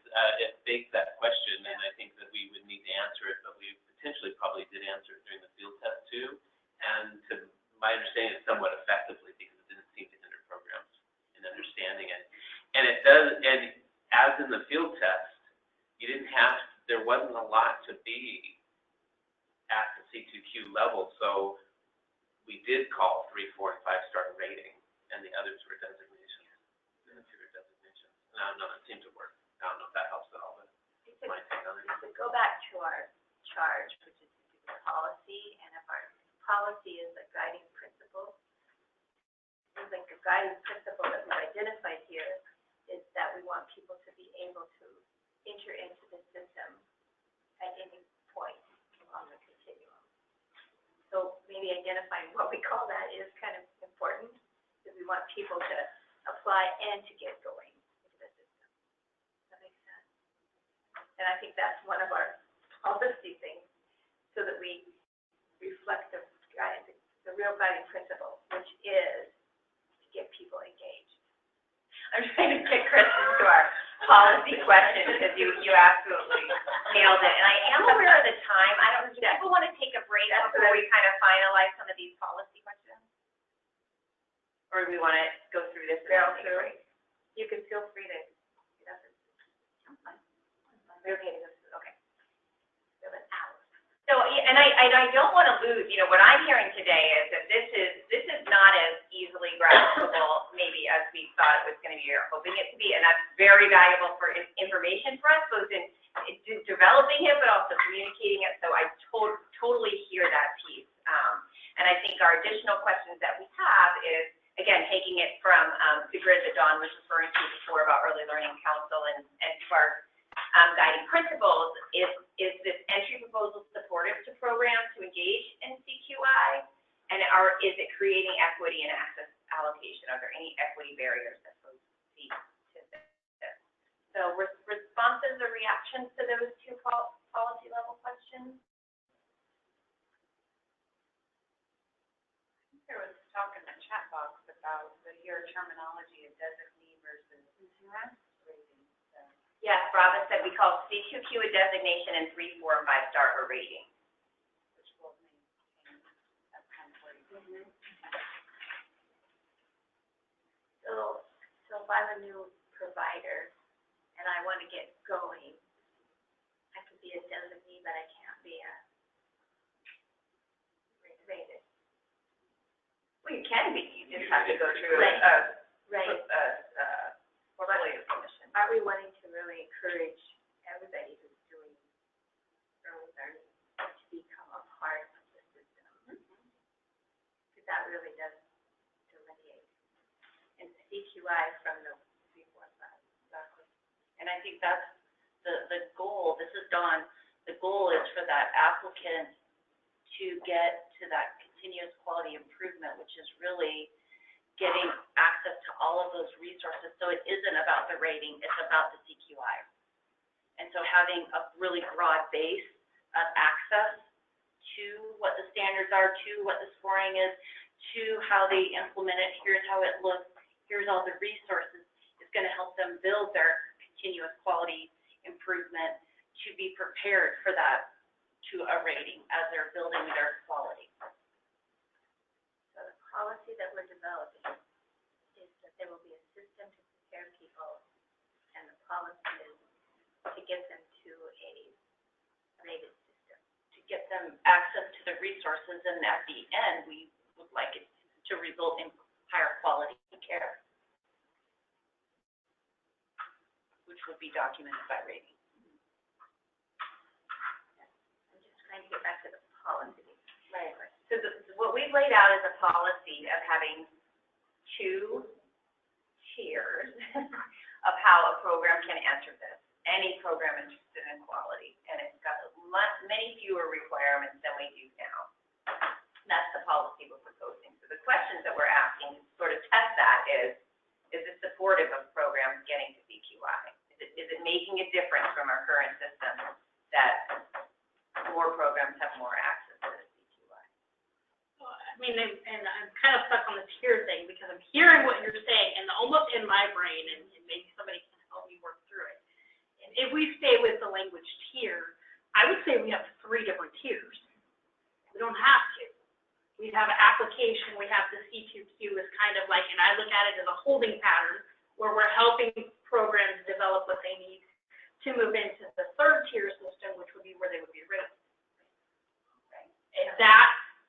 Does that make sense? Because that's kind of the way that I'm seeing it, is we have here, we're applying here, C2Q, we're calling it quality to commitment, or, I mean, star two, whatever you want to call it. But the second tier is kind of almost a holding pattern for some programs, because if they can bounce right out of C2Q to a star rating, they're going to move on. If they can't come out of C2Q, they're here until they get the provider supports and everything they need to move into what I would consider the third tier. Or they may decide to stay there. Right. I think there's nothing wrong with staying there, as long as they're intentionally working on things. And so if we take from that, I think the policy question is, do those first two tiers, are they more accessible? Is this system creating more access to resources for a broader group of individuals? I would say so. Yes. Okay. I would just look at, if we're still using the tier terminology, saying it's a three-tier system instead of a two-tier system. I agree. And I'm not saying when I use the word, I use the word holding pattern very loosely, because it's just a spot where you can choose to stay, or it's a spot where you're going to get growth. So there's two policy things there. I think like one is opening the system for everybody to do this. That's our policy, is to make it available to everybody. The second policy is that, and we also have levels at which people can function within the early learning system. Tier 1, tier 2, and tier 3.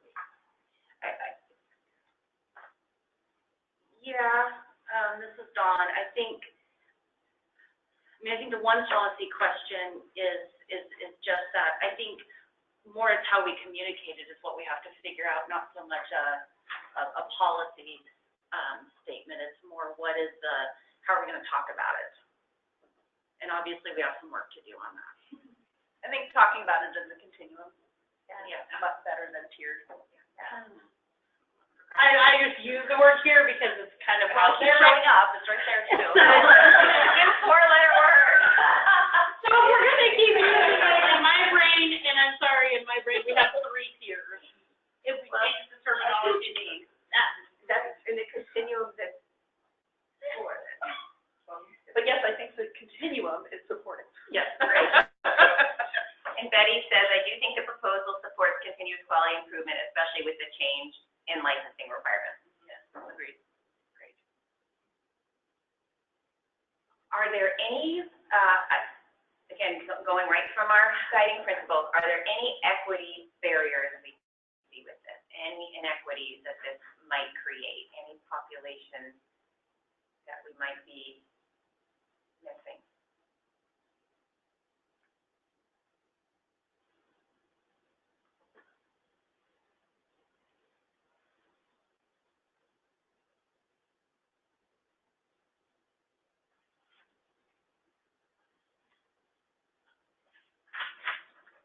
I don't think so, because we really, at the bottom, at the applicant level, we're opening it up for everybody.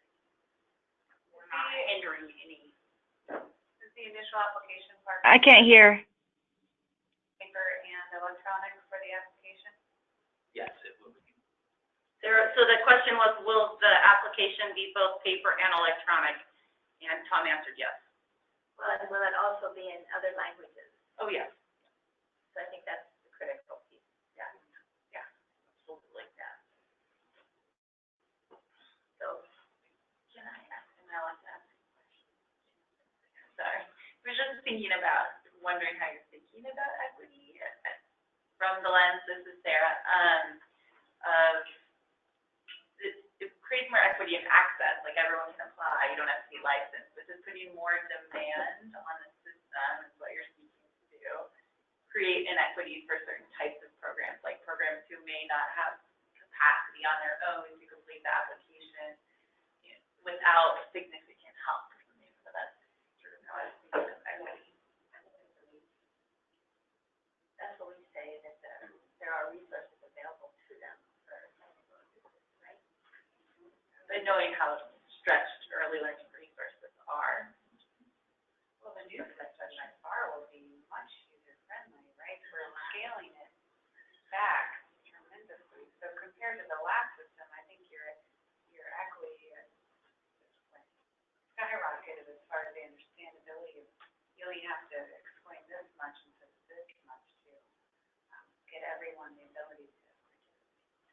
I'm sorry, can people speak up? I haven't really been able to hear the last few people. Yes, thank you, Robin. I think the equity question that Sarah posed, is also kind of a part of our supports and incentives discussion as well in terms of the resources that we can, and because there are limited resources, how are we gonna target and focus those? And so, you know, from an equity, our goal and hope is that this is easily accessible because to all providers. But now I think it almost is a good segue into the supports and incentive conversation in terms of how do we, how are we gonna prioritize what those supports are and how does that work? Because it all works together. Right. Yeah, I guess this is Sarah again. I would say, like, what you're talking about, now everyone has an equal ability to enter the system, but I wouldn't say that it's an equitable ability. But I think what you're getting to, Dawn, it's speak to equity and not equality. Did you say that, that the application would be in different languages? I think you said yes, right? Okay. Sorry, I must have missed. So have we given you enough information for the Spark entry? I think it would be interesting to see how it comes back out. Oh, are you good? Shoot it up. Shoot it up and spit it out several times. And then I think Don, I mean, is the real good transition into the supports and incentives? Because this is going to be, somebody's gonna have to help somebody. Are we ready for that? Are we gonna take a break? Gonna break, or do you wanna just barrel through? I'm gonna run to the restroom. Yeah, A break would be great. We're gonna take a biological break for the next 7 minutes. If we do 15 minutes, it'll be. And Meredith? Yes. I may have to leave. I apologize a little early. I'm balancing a couple. Okay. Trying to get that money. Keep balancing that will help. And I'm gonna have to leave a little early to have another meeting. Oh, okay. So we'll Hurry. I'm gonna go take my bio break really quick. Okay. Okay. Bottled water, but yes, but you can also get, distilled water, which is just. If you don't mind, I forgot my water bottle in. Oh, here. Yes, show you. You can get hot water, cold water, in between water.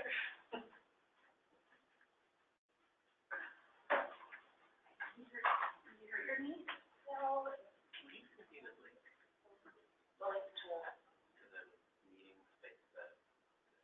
Go to meeting, yeah. I mean, if it's a big deal, you don't need to. No, I'm calling them on time. Meredith plays the camera to everyone. What people are seeing. Yeah, I can give you the meeting ID. Will that work? Because they're on email, honestly. Oh. But if you go to the GoToMeeting, type in the meeting ID. Sure. Once you go to it. Okay. I shouldn't be worried.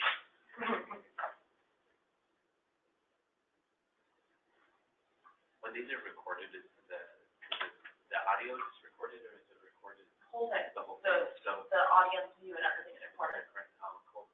That's why she keeps moving the camera Can around. anybody get back to the other one? Yeah, if they were recorded. Oh, okay. Don't ask about last month, we all completely forgot till the very end. Oh, okay.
Okay, good, yeah. Slush more than ice. And they were plowing it out of the way. So imagine it's even clear on the way back.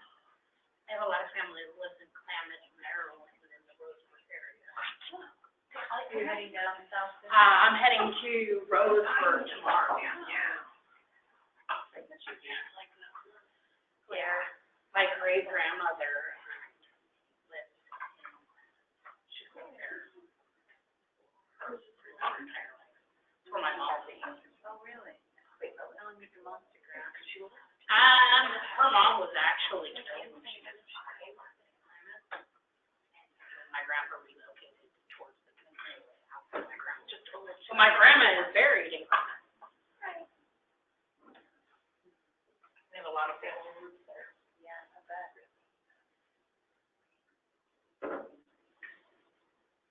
We typically go down every May for my grandma's birthday. I was there a few months back, and I'm like, It's very easy to live there. Affordable, you can get to the city, you can rate water. all of my cousins were there. These are reading my son. That's exactly. And I know managers, it's really hard. I know Walmart gets a bad name. Yeah, no, it's fully Creative, because the right question, because it's like, we know we have limited workplace, we want to manage out there, got trickle down from there. Right. She does works really hard. One of my, and we wanted to make sure that a manager or a shift manager or somebody there, and when we were down there, we were down at harassing. Yeah. But now it's like, but you know, that's not everybody. We actually, their managers, revenue that are in the. Oh, sure. Like, so they come out to the site and they get behind the counters, serve out meals, and hang out with kids. So it's really neat to see that. She loves that opportunity. Sure, that's all. Sheds a little light on, they're trying. Some things that they get a bad rap on are like corporate, she has no control over.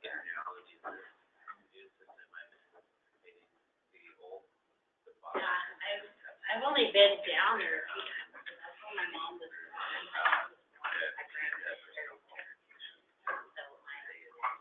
I had Chris and my Aunt Phyllis, I think, lived there pretty much the entire. Okay, shall we go ahead and reconvene? Thank you.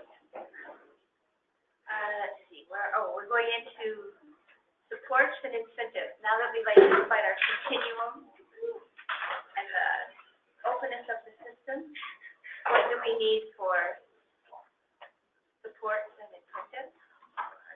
Yeah, two different things. Okay, so Robin, I believe, is gonna take us through this piece. Is that right, Robin?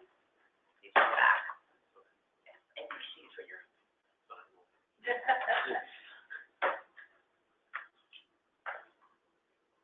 She might be on her bio break. I was gonna say, her hallway may have been longer than ours. That is true, they a very long hallway. Yeah, that's what I was assuming. Up the stairs and down the stairs.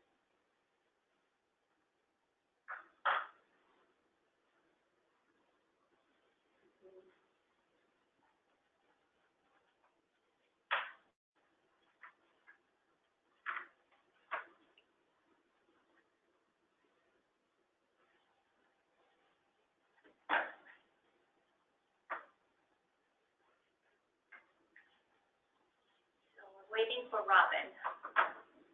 Probably embarrassed. Yes, when she comes back to find out. Our attraction. Did you just say you're waiting for me? Yep, yes, sorry. We should have told you before you left. I'm ready when the group is. Okay, we're ready for you to do supports and incentive funds. Sounds intriguing. All right. Go ahead and go to the next slide. So to frame up this conversation, we've done a lot of work and got a lot of great input from all of you about how to make sure that we're prioritizing the right children serving, the right program serving children from furthest from opportunities. We also know that there are lots and lots of supports in the system, including technical assistance and training and coaching. And because we are faced with a giant, we could call it a problem, but it's really an opportunity, an exciting big piece of the system that we're working through and are feeling like we could use some guidance. This conversation is really going to be focused on distribution of the funds that are given to us as dollars that we give to programs. Currently, we give programs support funds, so that's currently a one-time opportunity to apply for funds that then they use for quality improvement, and then they are able to get incentives when they achieve a star rating that is 3, 4, 5 star. So we're right now talking about how in the future, in the new system, when we begin to prioritize how to best use those funds. So that sort of hopefully helps frame up what we're talking about. We're not exactly talking about right now who's going to get prioritized or who's not, because we have a lot of good thinking on that. We're moving forward. We're sort of fine-tuning the document that you've already seen with your input and with the input from the equity subcommittee as well. We're moving that forward. Now we're just talking about, once we know who's prioritized, what do they get? And so we're in the midst of many conversations, and so this is where we're at there. So hopefully that helps frame up what we're talking about and maybe what we're not. And so what we're discussing when we start talking about giving funds or supports in this way to programs is we want to make sure that the money is useful to providers and programs, that they can get what they need with the funds, and we know that each program needs different things. What would serve one program would not serve another because everybody's working on different parts of quality. We also just have to consider the resources available. We have a set number of funds. We would love to give every program that needed it $20,000 to be able to create an amazing trike path in their backyard and all of those things, but we don't have those funds, and so we have to stay within the means of what the system can support at this time. We also have to think about the accountability for public funds. These dollars come from public funds, and we need to make sure that there's a way to say that the dollars that we're giving to programs are benefiting children and families in Oregon. And so everything that we talk about, we want to make sure that we're thinking of that as well. And then we also could get down this road where we're thinking of something that would be super flexible. We would have tons of accountability. We would be using every last dollar in exactly the right place, but then it might cost us 6 FTE just to try to get the funds out to the right people. And so we need to also think about the ease of distribution of these funds and the ease of access to providers too, because we don't want to create some 17-page application for them to apply for funds that would mean that there were equity issues, because some people are less likely to fill out a 17-page application. So those are all sort of the considerations that we're keeping in our discussions about how to allocate dollars or resources to providers and programs in the system. Next slide. Also, Tom, if you have anything to add while I'm talking, or Meredith, please stop me. I want to make sure that we're being clear. So currently, here's a little look at where we're at in this discussion, so you can kind of frame up how your policy level thinking will help us move this work forward. We're currently going back through data. We had a really robust process evaluation that asked providers, what did you use your dollars for? What kind of quality improvements did you do? What did you use your incentives for?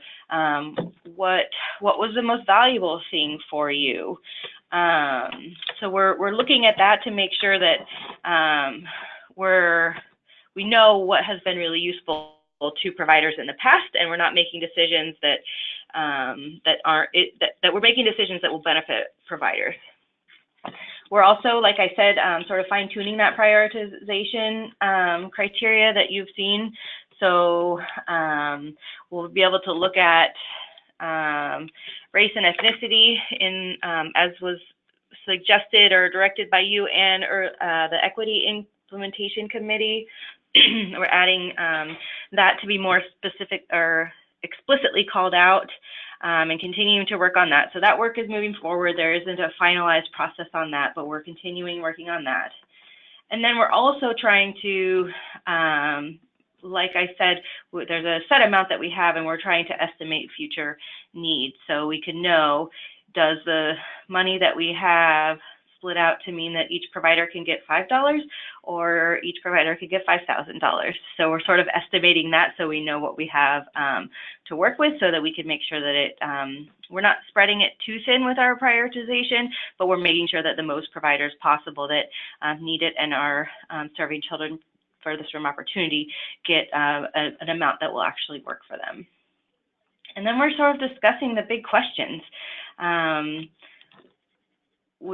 We are looking at many options and trying to discuss them within the framework I set up before about what do providers need, and what would it mean if we were having them apply not for set amounts but for different amounts specifically for what they needed at that point. We're looking at, it used to be support funds were only at a one-time award, but would it be something that providers could reapply for as they were moving through the system and needing more assistance to move up in quality or continue to improve their quality?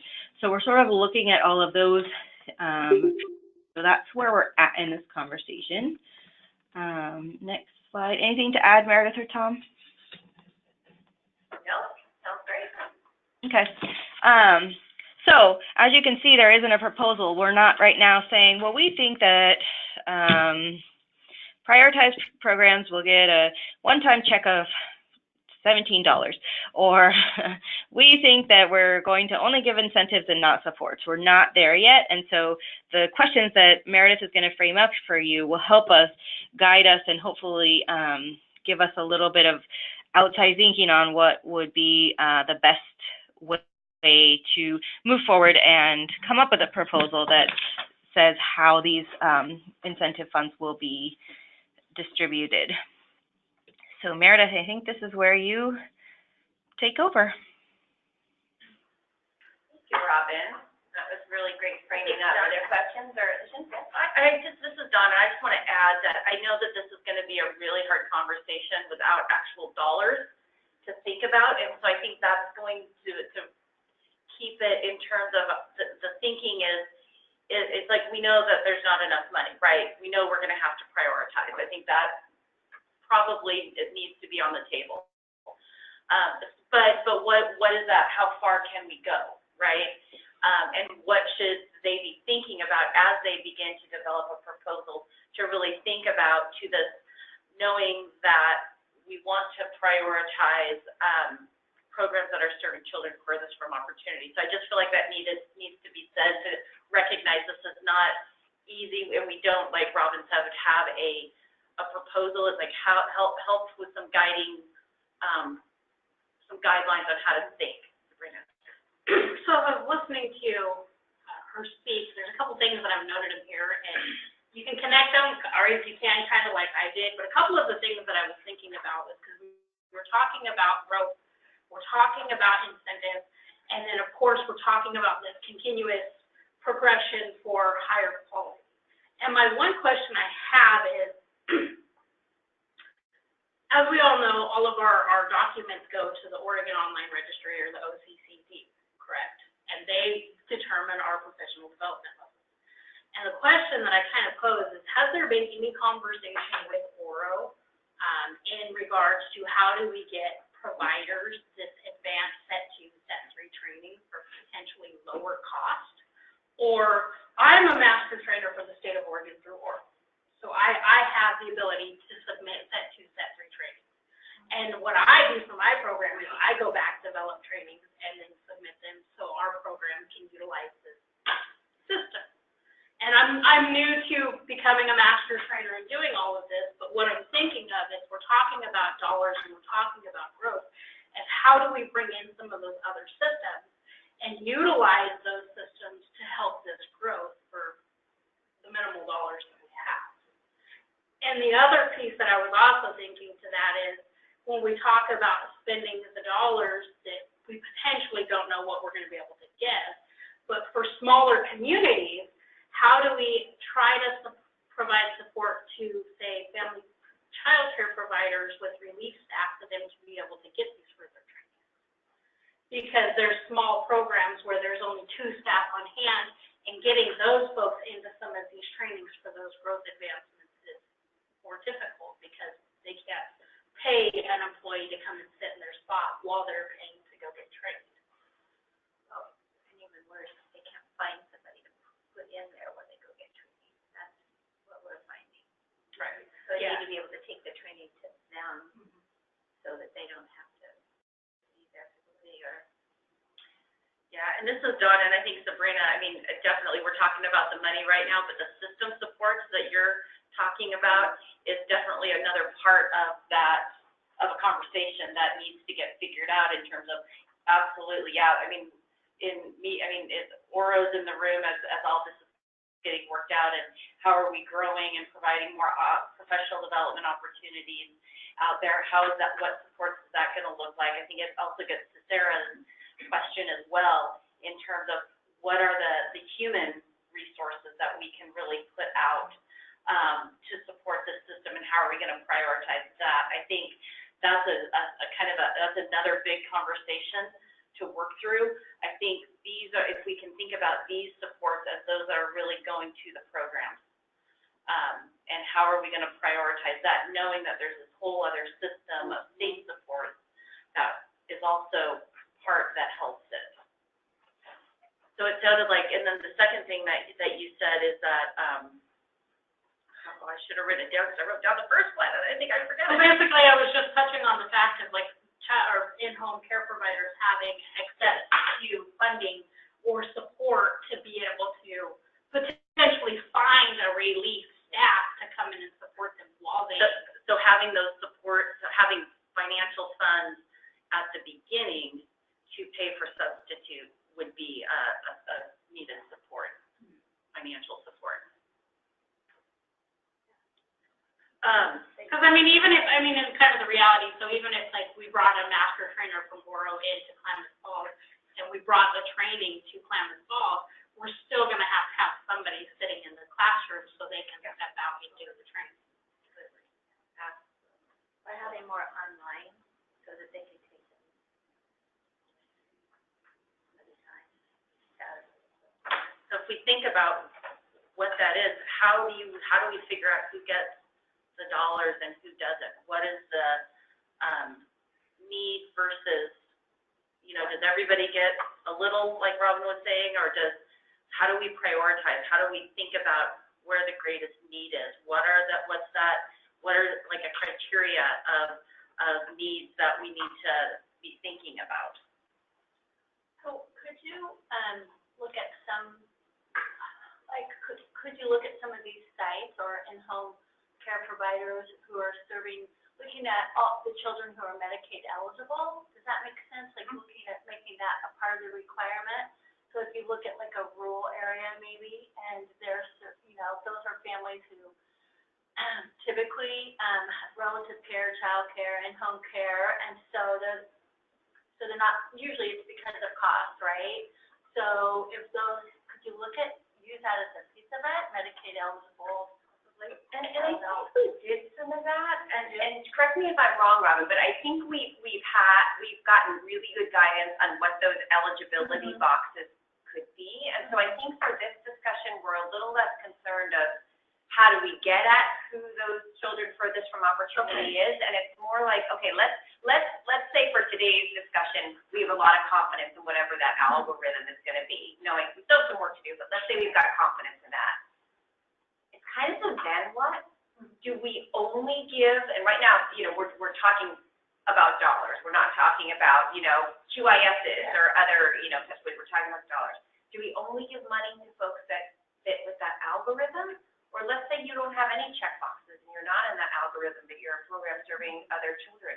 Do you get some support funds? Because remember, what we have right now is you get money if you've turned in your quality improvement plan, and then it's based on the size of your program. So we're looking at something so different. But what about those programs that don't fit in the algorithm? Do they get anything? Do they get a little? Do they get a standard amount? I would almost think, and it's just thoughts, these are just thoughts. So I would almost think that maybe more support towards the CTQ, and as you go up the ladder or the tier, or the rating, or whatever we're gonna call it, the funds might not be as much as somebody that's at a CTQ level. Just because somebody at a CTQ level, the program very well could be, not advancing because of funding areas. Again, it's just a thought, but. Wondering if someone knows that if they're C2Q, they're gonna get more funding, what's to make them want to go up to get a rating and lose that funding? What's the incentive? I think it's kind of hard to say if you don't have an idea of the dollar amount, do you know what I'm saying? So, Or you could get so many dollars at CTQ for you level, guys, like, so many at star 3, so many at star 4, so many at star 5. So you're not getting somebody just staying at CTQ level, saying, you're gonna continue to get ongoing funding, but if you're here, this is what we have to offer. So ongoing funding would be gradually.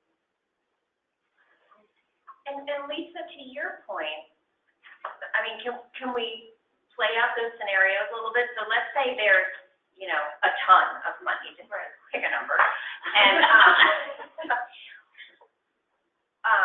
would we still want to say, even if you're serving children that don't fit into any of our targeted populations, that you would get some of that ton? Or, if there's not a ton, I think the question is still on the table, and it's do all programs get something, or do we say we really want to prioritize everything to those targeted populations? I don't know, it's probably not gonna be very popular, but, I kind of think if they don't have any, say, some of those check boxes, right? And some of these sites may not actually need the money. So what about these ones that have all the check boxes who really are struggling? It seems like they should get more money. So maybe not everybody does get money. I mean, I don't think right now that everybody does anyways, because I don't think we are eligible. That is true. Head Start does not receive anything. We are not eligible to receive any sort of anything. So, and we serve children furthest from opportunity, like. It just seems like if you make it like blanket, everybody's going to get money, right? A piece of the pie that you could really, for those that really could take the money and change a program and change lives right through this process, you're gonna make it so thin, the amount of money so thin that I'm not sure that it will be that effective. I don't know. What is the biggest barrier to meeting these criteria? Is it professional development, or is it actual equipment and facility tools? I mean, if it's professional development, could funds specifically go to providing free PD for regional, and then specific funding available to those to apply for to help provide staff the funding to go? I mean, because that's usually the biggest barrier, but appropriate PD so that they can increase their levels, some kind of regional master trainers, and then that little program can apply to pay for replacement staff to send them. I'm just thinking if you break it up, those are kind of the bigger areas, and then funding for the other needs, like restructuring your classroom to have the adequate stations you need or equipment.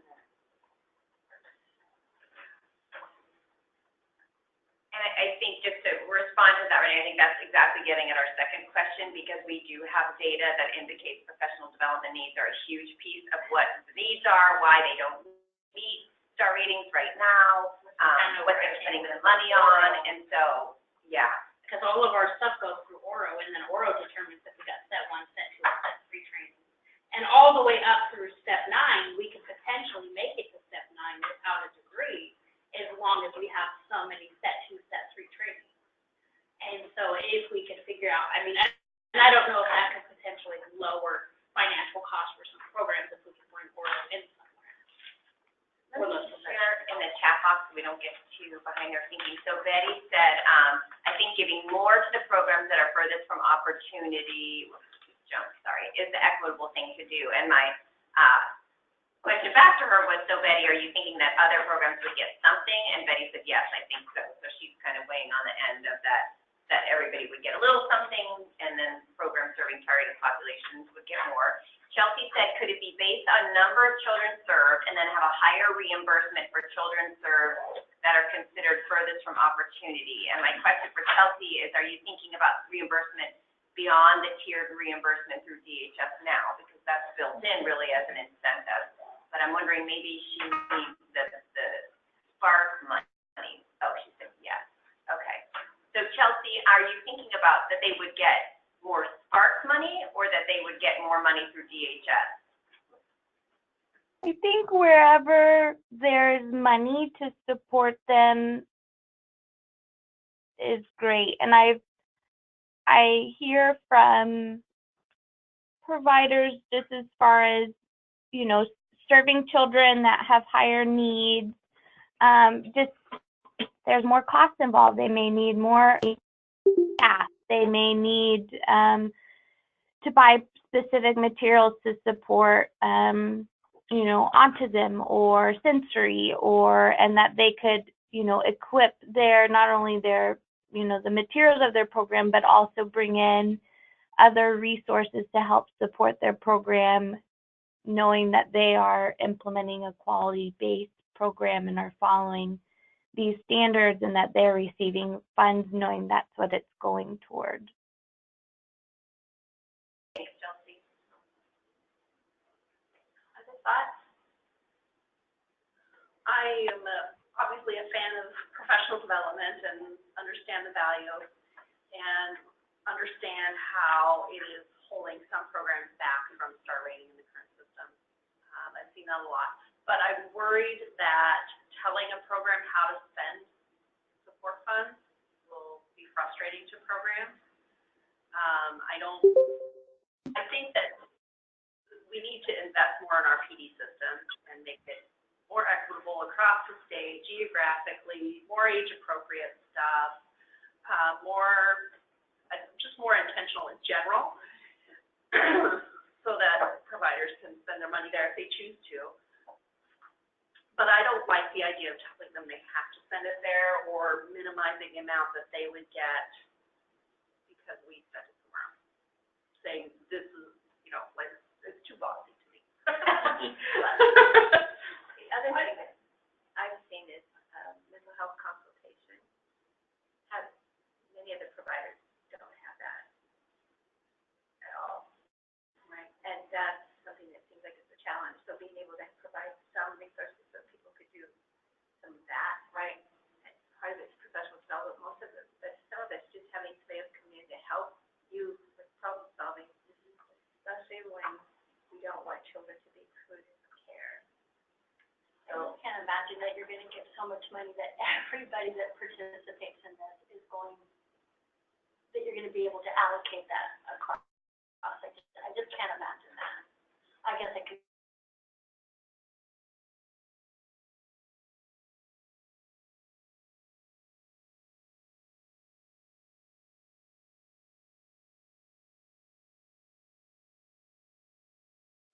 You look at my program and where we serve kids, I think it was a year ago, just in community preschools. I mean, we were serving kids in 400 different sites. Do you know what I'm saying? That we're not Head Start. So, it just in Multnomah County.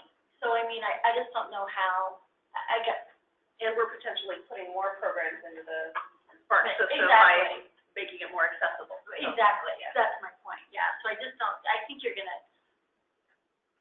just gonna water it down so much that where they really do, where it can really be effective, it won't be. So Well, what about identifying priority areas then? Yes, I agree with that. The priority population, those for this Yes. vicinity. Some of the things that we're seeing.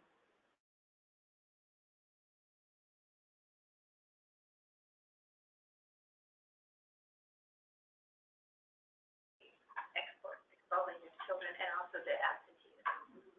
So prioritizing some of those, because then that would be generic.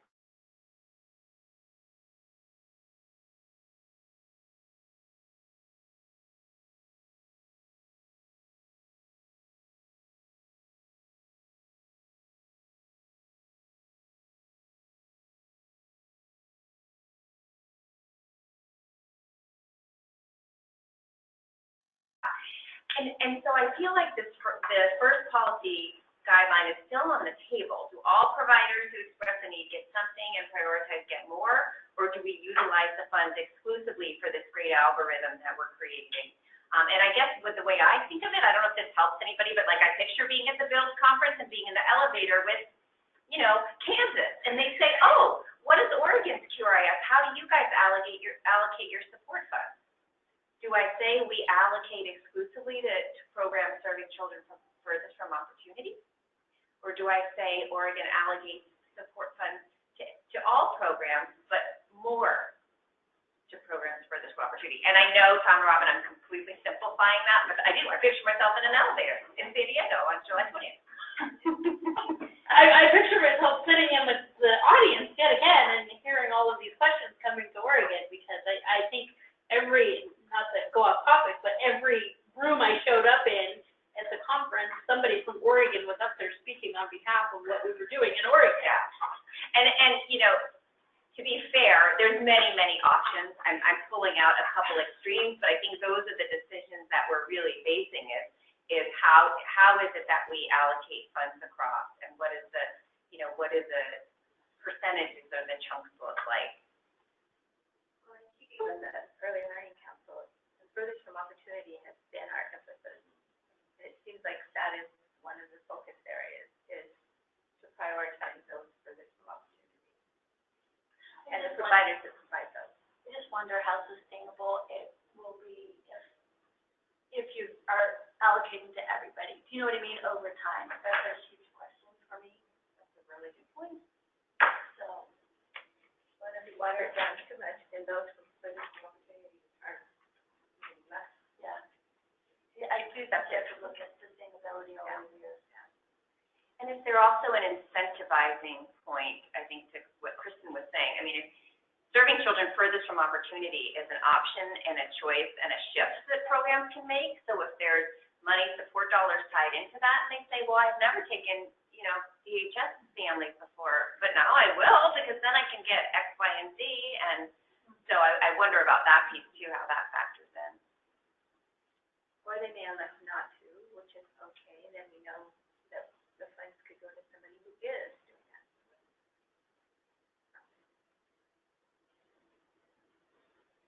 So what do we want to say to,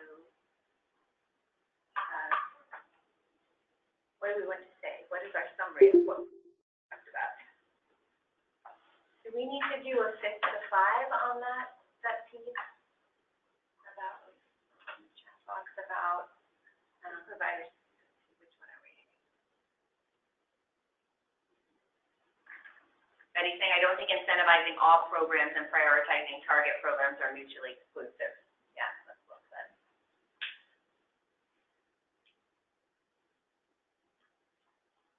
So what is do we have a response? This is Robin. Can I throw something out that I think that I'm hearing sort of from the comments and see if that is close to the response? Yes, please do. I think that we're saying definitely prioritize and make sure that prioritized programs can get things that are actually useful. And if that means that other programs can't get anything because there's not enough funds and they'll be split too far apart, then definitely make sure that they're getting what they need. If there's enough to get the prioritized programs what they need, and there is some for others, that may help with incentivizing programs just for participation and getting those other programs what they need. But the real focus is making sure that we're not spreading it too thin, and that those programs that are serving children furthest from opportunities are getting a useful amount or a useful package of supports, whatever it might be, that can actually help them improve their quality and support children and families.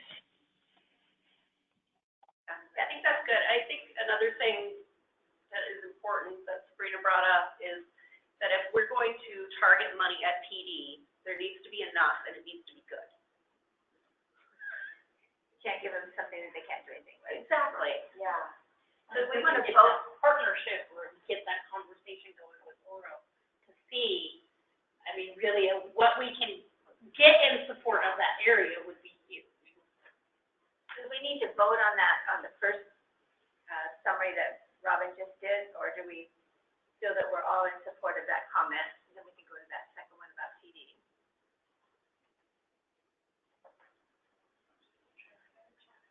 I think it was a good summary. I think it was a good summary. Chelsea, Betty says what Robin said to me sounded good. And Chelsea said, I think considering the funding that already exists for providers that would cover PD costs should also be considered when it comes to how it is distributed. Chelsea, let's hang on to that so we take that vote, because that was exactly what we were getting at with the second question. Thank you. So the first one is support here, and there's support on the phone. So sounds like, Robin, what you said initially is agreeable to us. And then the second component was what Susan said about professional development. Yes, we need to have some emphasis there, but it has to be enough to do something. And I also heard, Susan, you said something about it not necessarily being prescriptive and that there's an element of provider choice in there. I feel pretty strongly about that. Programs that I have worked with around the state don't want anyone telling them how to spend their money or telling them what they need to do to improve their quality. They're the best people to tell you what they need to do to improve their quality and how to get there. That's the buy. So So that is that a third component? So I'm kind of going off of what you're saying, and I think almost hearing what you're saying would be almost like saying we have these funds available for professional development. If you want to apply, you could potentially get up to this amount. I mean, we're still talking imaginary numbers, but your program could potentially apply to get X amount of dollars to go towards professional development. So instead of saying you need to use the dollars, your program potentially has these dollars available specifically for professional development. Yeah. So then it gives them the buy-in to say, yes, we need more professional development, or no, we don't. So going back to the other question that Robin had about capacity to give oversight to all these funds, the first one would be with the algorithm, so that would be not as hard to determine. The second one about professional development would be on application, so somebody would have to review that one. And then the third one. Well, I think the point Chelsea is making is really important about we have existing funds that are specifically for PD, run through our PD system, and whether that's thinking about scholarships or those kind of pieces that come oftentimes out of the Oregon Center for Career Development. That is, I think you're sort of getting at a potential challenge, Chelsea, of using Spark funds for that, because there are different places in the system where that fits.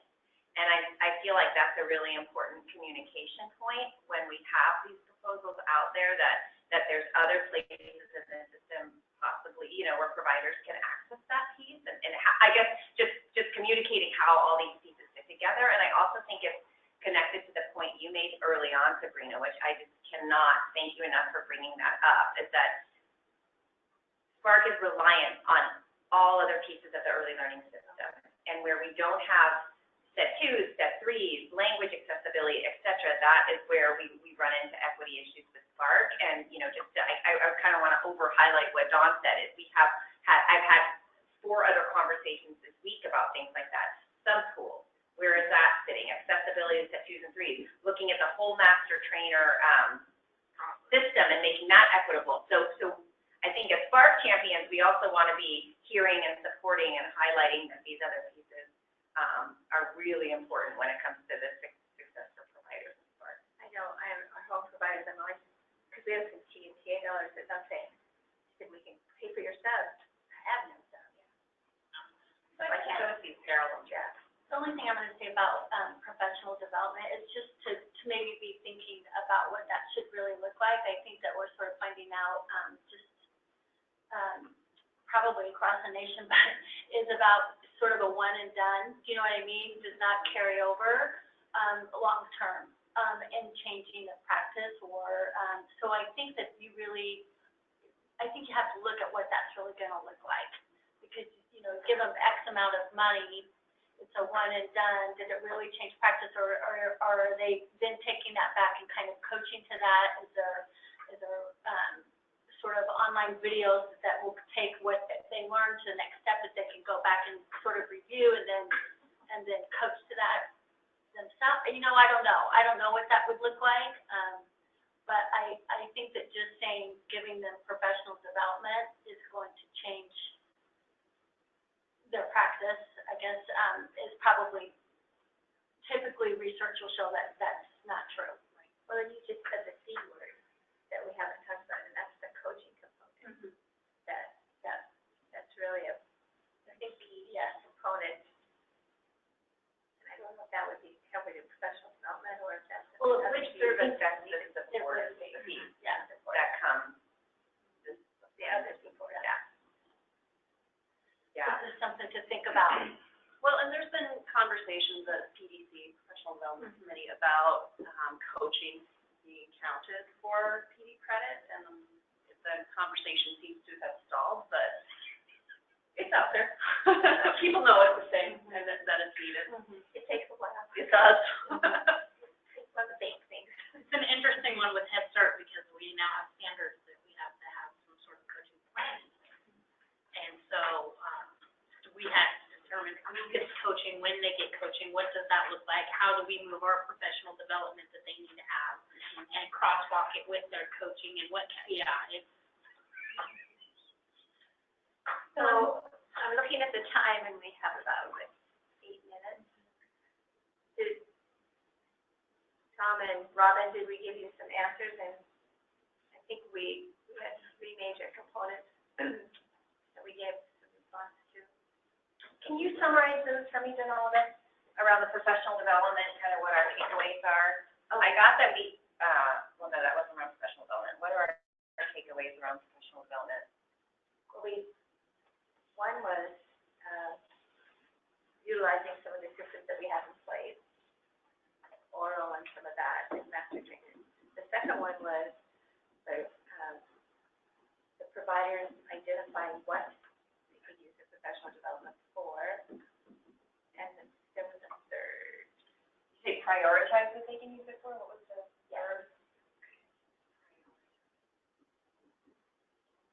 We wanted to give the providers choice. That was it. Yes. Not just in PD, but in the fund. But in, How do they? but in PD, we had the same Definitely thing. in PD. Not telling people what they should be doing, but let them identify that. Those professional development pieces need to be ongoing, not just a one. Right, that was the third. And how are you taking that back? What is that gonna look like, right? Because if you don't do that, then you've taken, if they get $1,500, then Used to it's call it training. one training, and, Call it spray and put. yeah, Spray and pray. spray and pray. Spray them with So, information, pray don't take. so I think you have to think about that. Yeah. But we also talked about, those furthest from opportunities should be a priority. I think that we identified. Well, what? Yeah, that's Yeah. a given, yeah.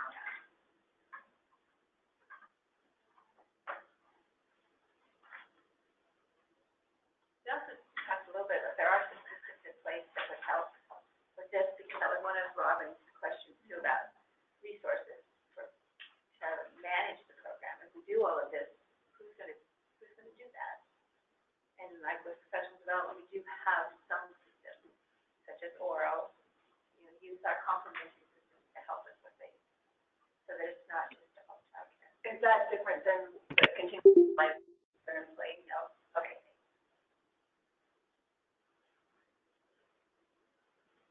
Tom, I know Robin had to hop off, at 11:57, okay, right now, yes. Tom can bring back the final thoughts. Any other questions that you would have, Tom, just thinking about your team developing this that you would want to clarify? No, not at this point, maybe give it, there's quite a bit of guidance in there, I think, to look at. One of the things that I did think about, because we just talked about supports and incentive funds, but some of the things that we were talking about prior to this, talked about resources from the division, you know, to help programs. You know, if we've got an applicant, helping them to move forward, that technical assistance. I thought that might be part of this, but it sounds like technical assistance might be another issue that we need to take care of. You do all of this, but if you don't have somebody that kind of stewards or guides them through, that we may not get there. If I'm an applicant and I'm trying to think about how I can grow my program, I may need to talk to a consultant before I even apply. So I don't know where that is. We had that conversation with Robin and I yesterday or the day before, as we were looking through the data and saying, well, gosh, you know, we definitely heard professional development was a big piece of what they use money for, but we really also heard that quality improvement specialists were one of the most important things at times beyond the money. And so, the investment, the continued investment in those quality improvement specialists and ongoing conversations about who are quality improvement specialists and, you know, are they one designated group of people, and how do we make sure that providers have natural touch points for that kind of support. So that's. So maybe that's one of the other things for us to take away from here is just as Susan is a resource, how do we assure that there are those resources out there to help the providers get to some of these points? So the funds are in parallel with that sort of human capital. You take care of this and then you wonder why it's not working well, because the support system out there wasn't there to get the people to the issue. Any other thoughts from folks on the phone?